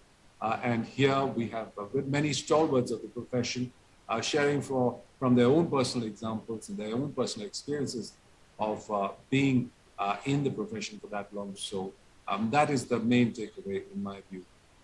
Thank you, Dheeraj. Shruti, you have any more questions? Yes, sir. Yes. So next, Gyan Prakash Tripathi is conveying his appreciation for this wonderful experience of listening to all the dignitaries. Atika Aizaz, she, I'm not sure of the gender, but he's asking, do you feel photography has the potential to play an active role in empowering people to overcome fear and resist non-violence? Pablo, would you like to take that question, please? I'll bounce it to Harish as the younger one and the more active one in the profession. All right, Harish. Yes. Certainly, photography have that power, to convey the kind of. I'll give you this. I think I'll put it this way. I'll give you a recent example of a riots in Delhi during the visit of former U.S. president. So, at that time I was covering this handshake going on between the Indian Prime Minister Modi and U.S. president. At the same time, the news broke there is a big riots going on in one part of Delhi, east side. So we just left this particular thing in halfway, and I rushed to that particular spot to cover the violence. And when I reached there, it was crazy situation, and people were throwing stones on each other, and police was in between, and total chaos. So all of a sudden, one realized, what kind of image you should be taking. I mean, there is one side, there is a cop standing, and other side there is Muslims, and then the one section, there was a Hindus, and police was in between. So my thought was to have something just to report from there what exactly is going on without getting into, the Muslims or a Hindus or a police. So, I mean, as a photojournalist, I prefer, my role there to report. And then the final decision, I left it to the, viewers to see. I just filed a couple of images where all sections was, of the society was doing good things or bad things, and filed them and left the final decision to be taken by the viewers or the readers. So I think in a way, photography have that power where you can, after looking at the image, you can decide the kind of thought you want to take out from that particular photograph. Thank you. Shruti, what is the next question? Yes. Do we have any more questions? Yes, sir. Yes, sir, there are. Please go ahead. So the next question is from an anonymous attendee. The question is, how do you think photograph reveals the truth in violent conflict situations, focusing on the concept of bearing witness? Well, that's an easy question. When you take a picture, the photographer is shooting what is there in front of his eyes. And, I guess in case a certain issue goes to the courts, photographs can be submitted as evidence, I would reckon. I don't know if there have been many incidents of that nature, but, I would think that photographs taken, for example, Danish Siddiqui took some memorable pictures of this riot Harish was talking about. A Muslim man gives up his hope and he just bends, and a large number of people are hitting him with sticks and all that. That had a tremendous impact on people who were watching it. And also the COVID funerals, Danish and several other photographers who took pictures. So they made it to the front page of newspapers all over the world. And, that spoke about the reality of India and the Hindu custom of burning dead bodies and all that is alien to the Western world, and they expressed shock and all that. I'm diverting, I'm talking something different, but I think photographs, if at all there is any solid evidence of anything taking place or having happened, photographs are the best example, and I'm sure you can use photographs as evidence of something having happened in a court of law, Shruti. Thank you, sir. The next question is, what can be done to protect photojournalists against threats from the state? Stress from the state? Yes. Well,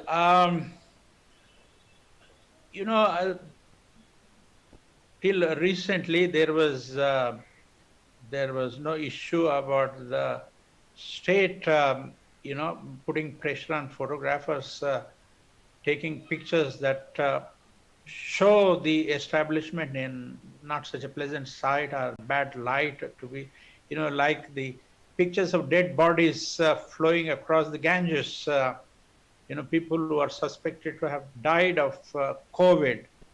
There was some angry reaction from certain elements in our community, but that was a fact of life.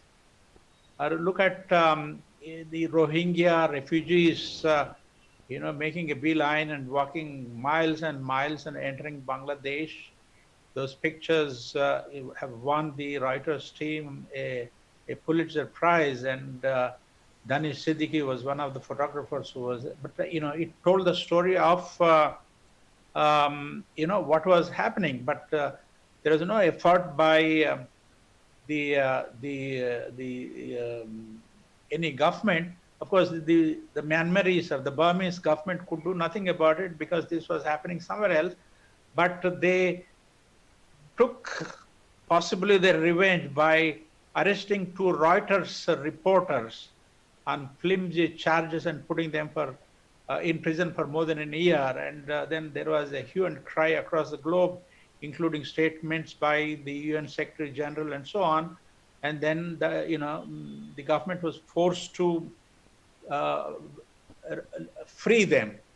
But things like this do happen in India, particularly in small towns. And if a journalist or a photographer takes a picture, or for example, I remember I think in UP there was a TV story of children who were supposed to be given midday meal were being given roti and some salt or something. There was no sabzi and stuff like that. So the UP government got angry and then filed a case against him and all that.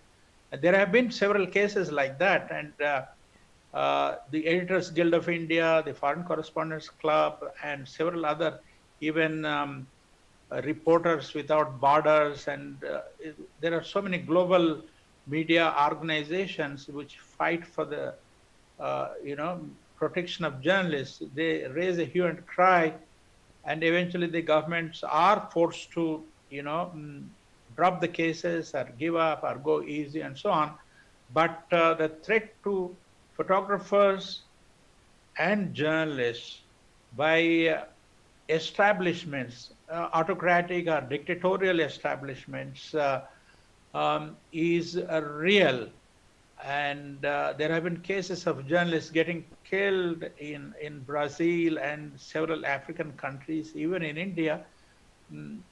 Dozens of journalists get killed every year in provinces, in rural areas, because the cop whose corruption is exposed, or the policeman, or the politician whose misdeeds are exposed, and they get angry with the journalists and maybe the camera crews, and they get bashed up and stuff like that. I think there should be strict laws. Even the police resort to, they beat up cameramen, they smash cameras. It has happened very often, and this is deplorable. And there should be strict laws in place to protect journalists and photographers, because they're only doing a professional job and they have a right to do what they're doing, and it is the business of the state to offer them protection. Shruti? Thank you, sir. Venkat, can I just come Yes, in? please. Yeah. Okay. I earlier mentioned that how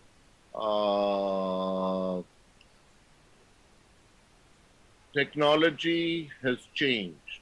With the changing of technology, the relationship to technology also evolves.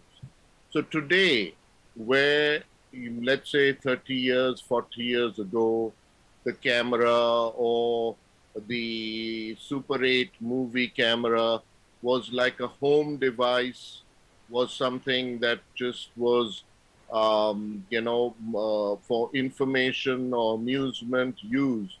Today, the camera is like a gun. It's a weapon. And it has been weaponized in many ways. So the state is even more scared that this weapon can unmask them, unleashed in a proper way, may destabilize them, and hence tries to control. So that unfortunate, thing is the reality, and we all have to understand that you young people going into this profession, need to have all these things unplugged, understand, and yet be able to navigate the whole landscape in an intelligent way where you can, continue and practice your craft to the highest and the best of tradition. Thank you, sir. In fact, the next question is addressed to you, sir. It says, this is specifically for you, sir, Pablo sir. How does a camera angle narrates the eyewitnessing of any picture? Do you feel photography has the potential to play an active role in empowering people? Well, yes and no. As Harish has given examples, it has. I have given an example where it hasn't. So it's not a given that if you bring out something which is strong, truthful, honest, moving, that it's going to bring a change. The endeavor is to do that, but unfortunately, it doesn't always work. Okay, thank you, sir. Thank you so much. Next question is coming again from Anonymous. It is for Mr. Harish Tyagi, sir. The question is, does photography create cultural fatigue from overwhelming violent representations? As a photojournalist, how do you work to promote moral sensibility and social actions against violence? This is for Harish Tyagi, sir. Like I said, we are, covering various situations in different circumstances.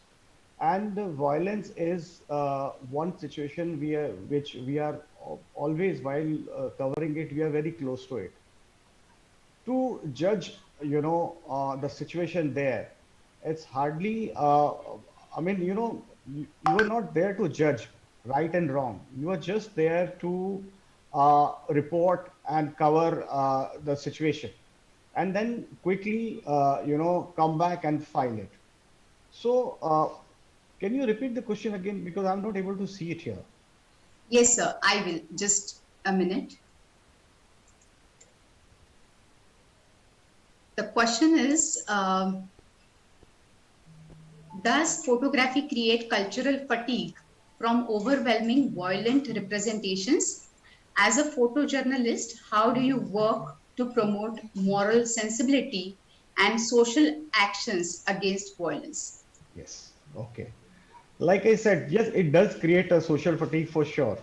I mean, when we are there to cover any violent protest or any violent situation, we are pretty much, anticipate what is going to happen, and we are prepared for that. So, in a way, it's depend, how you deal with the situation there, or the topic. Like I given you the example of recent. Can you hear me? Yes. Yes. Like I given the example of recent violence in East Delhi. So there was a lot of photographers covering it and giving different aspect of it. So it's again, it's up to you how you want to report and how your organization want to report it, and how, finally the report, who's the person who's writing it, looking at it, this entire situation. Yes, thank you. So last two questions we will take. This is from Zenia Dastur.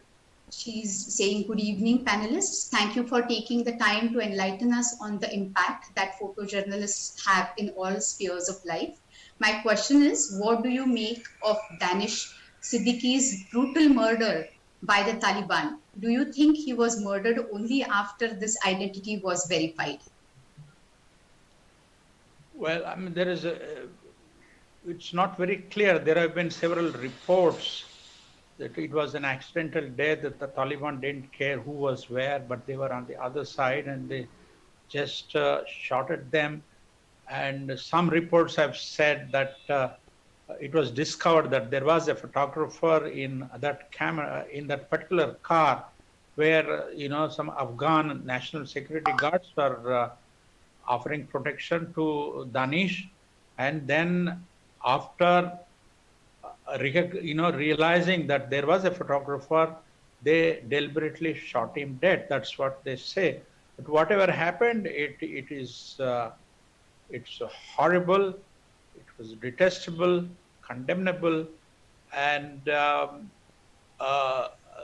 unfortunate thing is that the very people who killed Danish are now ruling that country, and I don't know what they are, up to, how things are going to shape up in the times to come. But I just hope that they do not indulge in such violent acts against media personnel who are only there doing a job. Shruti? Can I add something, Venkat? Yeah, Raghu, go ahead. Yeah, okay. Yeah, these what happened to Danish also highlights the risks that we all face. And Danish had all the training, and he was very judicious in what to report, to how far to take himself. But still he got trapped into that. So we always are very careful that we do not put ourselves and our team to be in a situation that you cannot eventually report from there. Either your camera gets broken, or you get bashed up, or you can't leave, or most horrific, what happened with Danish. But still, we have to take risk, and sometimes our judgment is not up to the mark, or the situation changes so fast, or the things which are hidden we do not know, and then the risk we have to take, and that's what happens, that I make out of what happened with Tanisha. Thank you. We will take only last question because there are more questions coming. This one I'm taking from chat box. So how do you think photography as an art will evolve in a visually saturated digital space? And what do you think about the depiction of truth with modern gadgets? It's open for all. Who wants to take the, yes, Pablo, please go ahead. Everything is evolving. Technology evolves. I mean, the most of you, or I would say probably all of you that hold a cell phone in your hand is actually a supercomputer. Given that in 1988, when I photographed in America in Bell Labs, the computer that sort of morphed a face into, it sort of squeezed it or it expanded it. The size of the computer was a full, large room. So from that big room, today you're holding a device which is in your palm.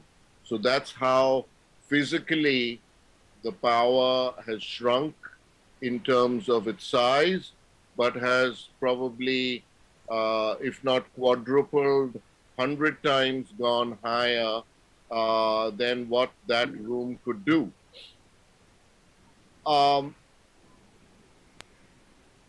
We are saturated, and that is the problem. We are saturated with news, we are saturated with images, or rather than news, information. We are saturated with all sorts of social media bombarding us, or we choose to be bombarded. We open television, we have multiple channels, yet there is sanctity of images, and that's what at least most photographers whose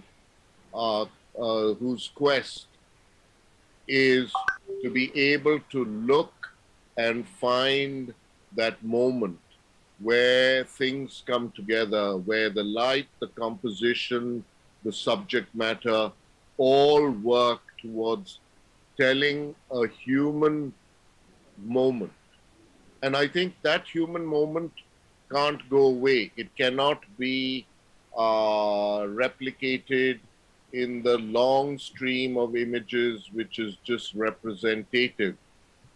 The photographer or the image maker really has to understand the skills to be able to use the skills of light, form, moment, human interaction.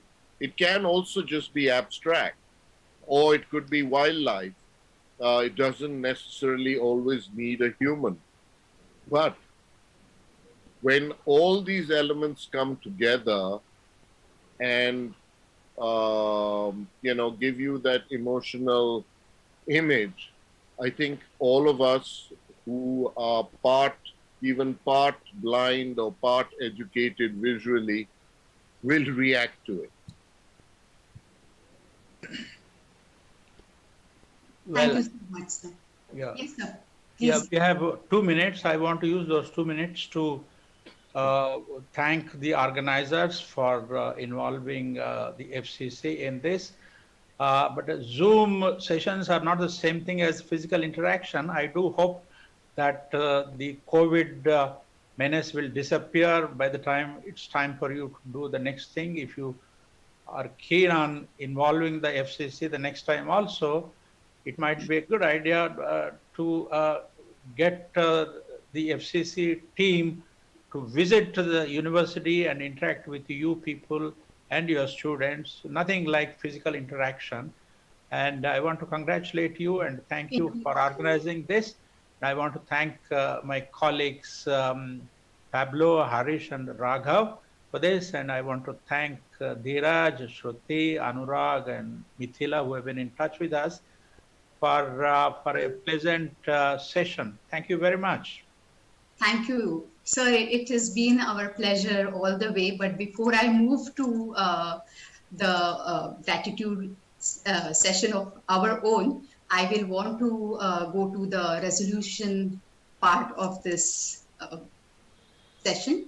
So I request the technical team to propose the resolution.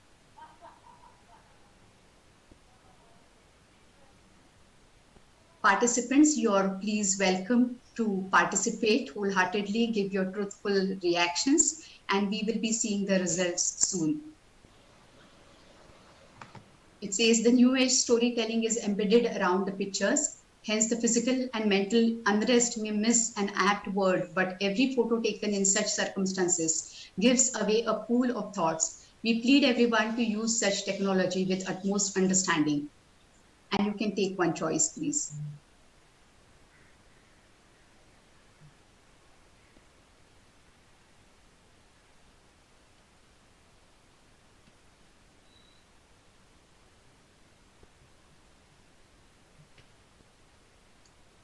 It's talking about the responsibility as people.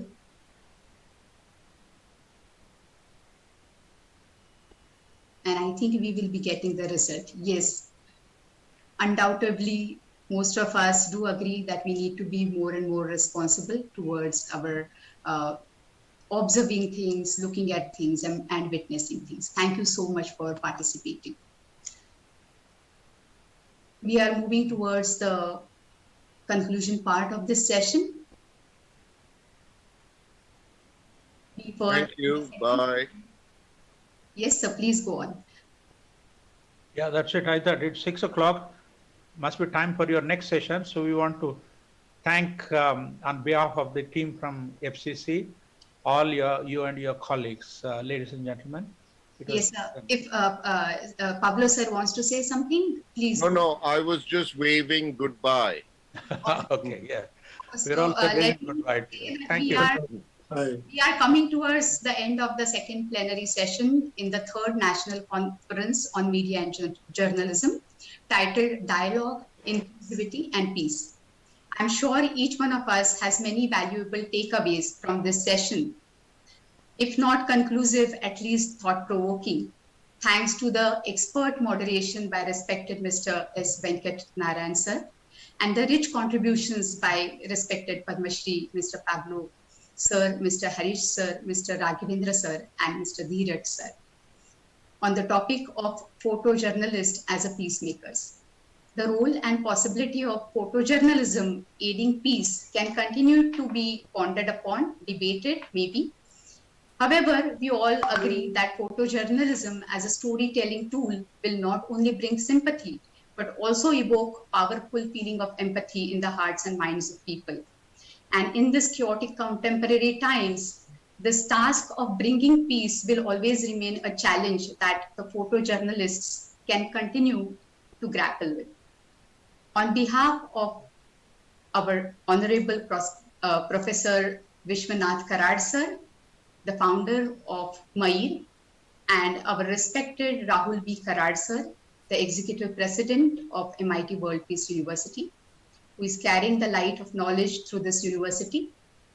On behalf of all the organizers, Professor Ravikumar Chitnis sir, Acting Vice Chancellor of the university, Professor Anuradha Parashar, Dean for Faculty of FLFMJ, as we call it, Director Dheeraj Singh sir, and on behalf of all the participants from the organizers, I want to express my deepest gratitude to all the guests and the moderator, sir. Thank you so much, Venkat sir, for moderating this session, and thank you so much, Pablo sir, Harish sir, Raghavendra sir, and Dheeraj sir, for contributing in this and, enlightening our participants and attendees with your much experienced talk. Thank you so much. Thank you very much. Thank you very much. Thank you. Bye-bye. Bye-bye. Thank you. Thank you very much. So before we close this, we will be having a relay of Pasaidan prayer, which is as per the tradition of MIT World Peace University. I request everybody to please stay back till we complete the Pasaidan. Pasaidan indeed is a universal prayer, as we call it, and it seeks losing of all that is bad qualities and hopes that all people remain peaceful without the bad aspects. So let us listen to Pasaidan and join our hands in singing it too. I request the technical team to play Pasaidan.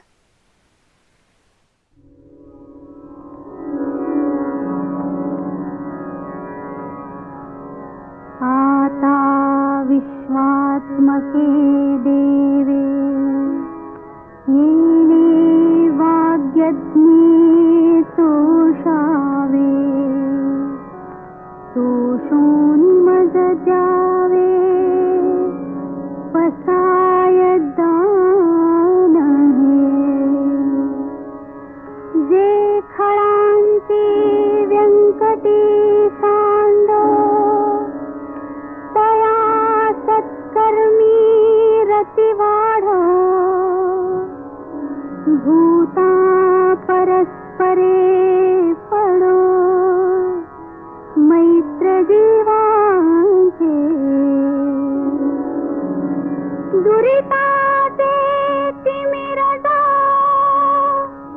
विश्वस्वधर्म सूर्ये पाहो जो देवांशील तो तेलाहो प्राणी जात वर्षत सकळ मंगळी ईश्वर निष्ठांची मांदियाळी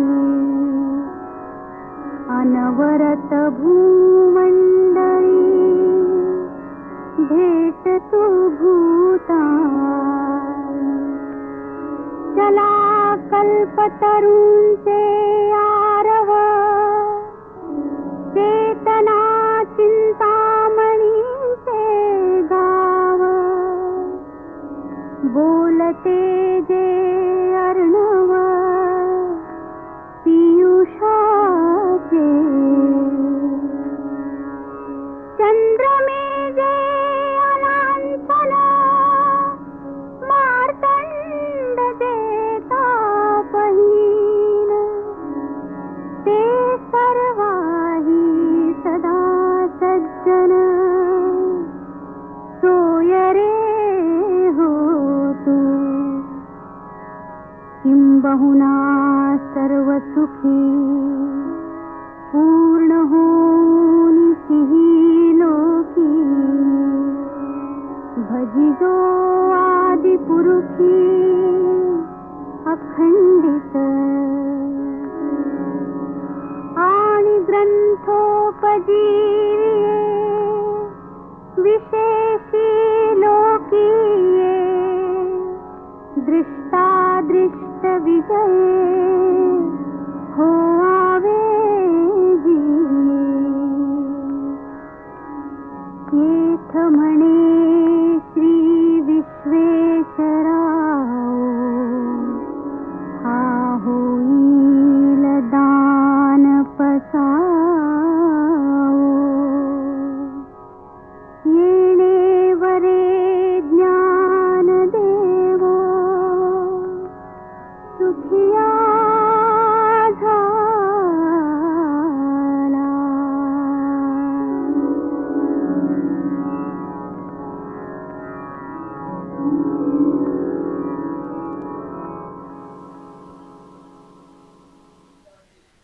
I declare that this session is come to the end, and I request all the participants to join us tomorrow for the upcoming sessions. Thank you so much. Thank you, Shruti. Thank Tell you. the lady who Bye-bye. sang. Thank you. She has a pleasant voice. Thank you. Thank Bye-bye. you. Thank you so much.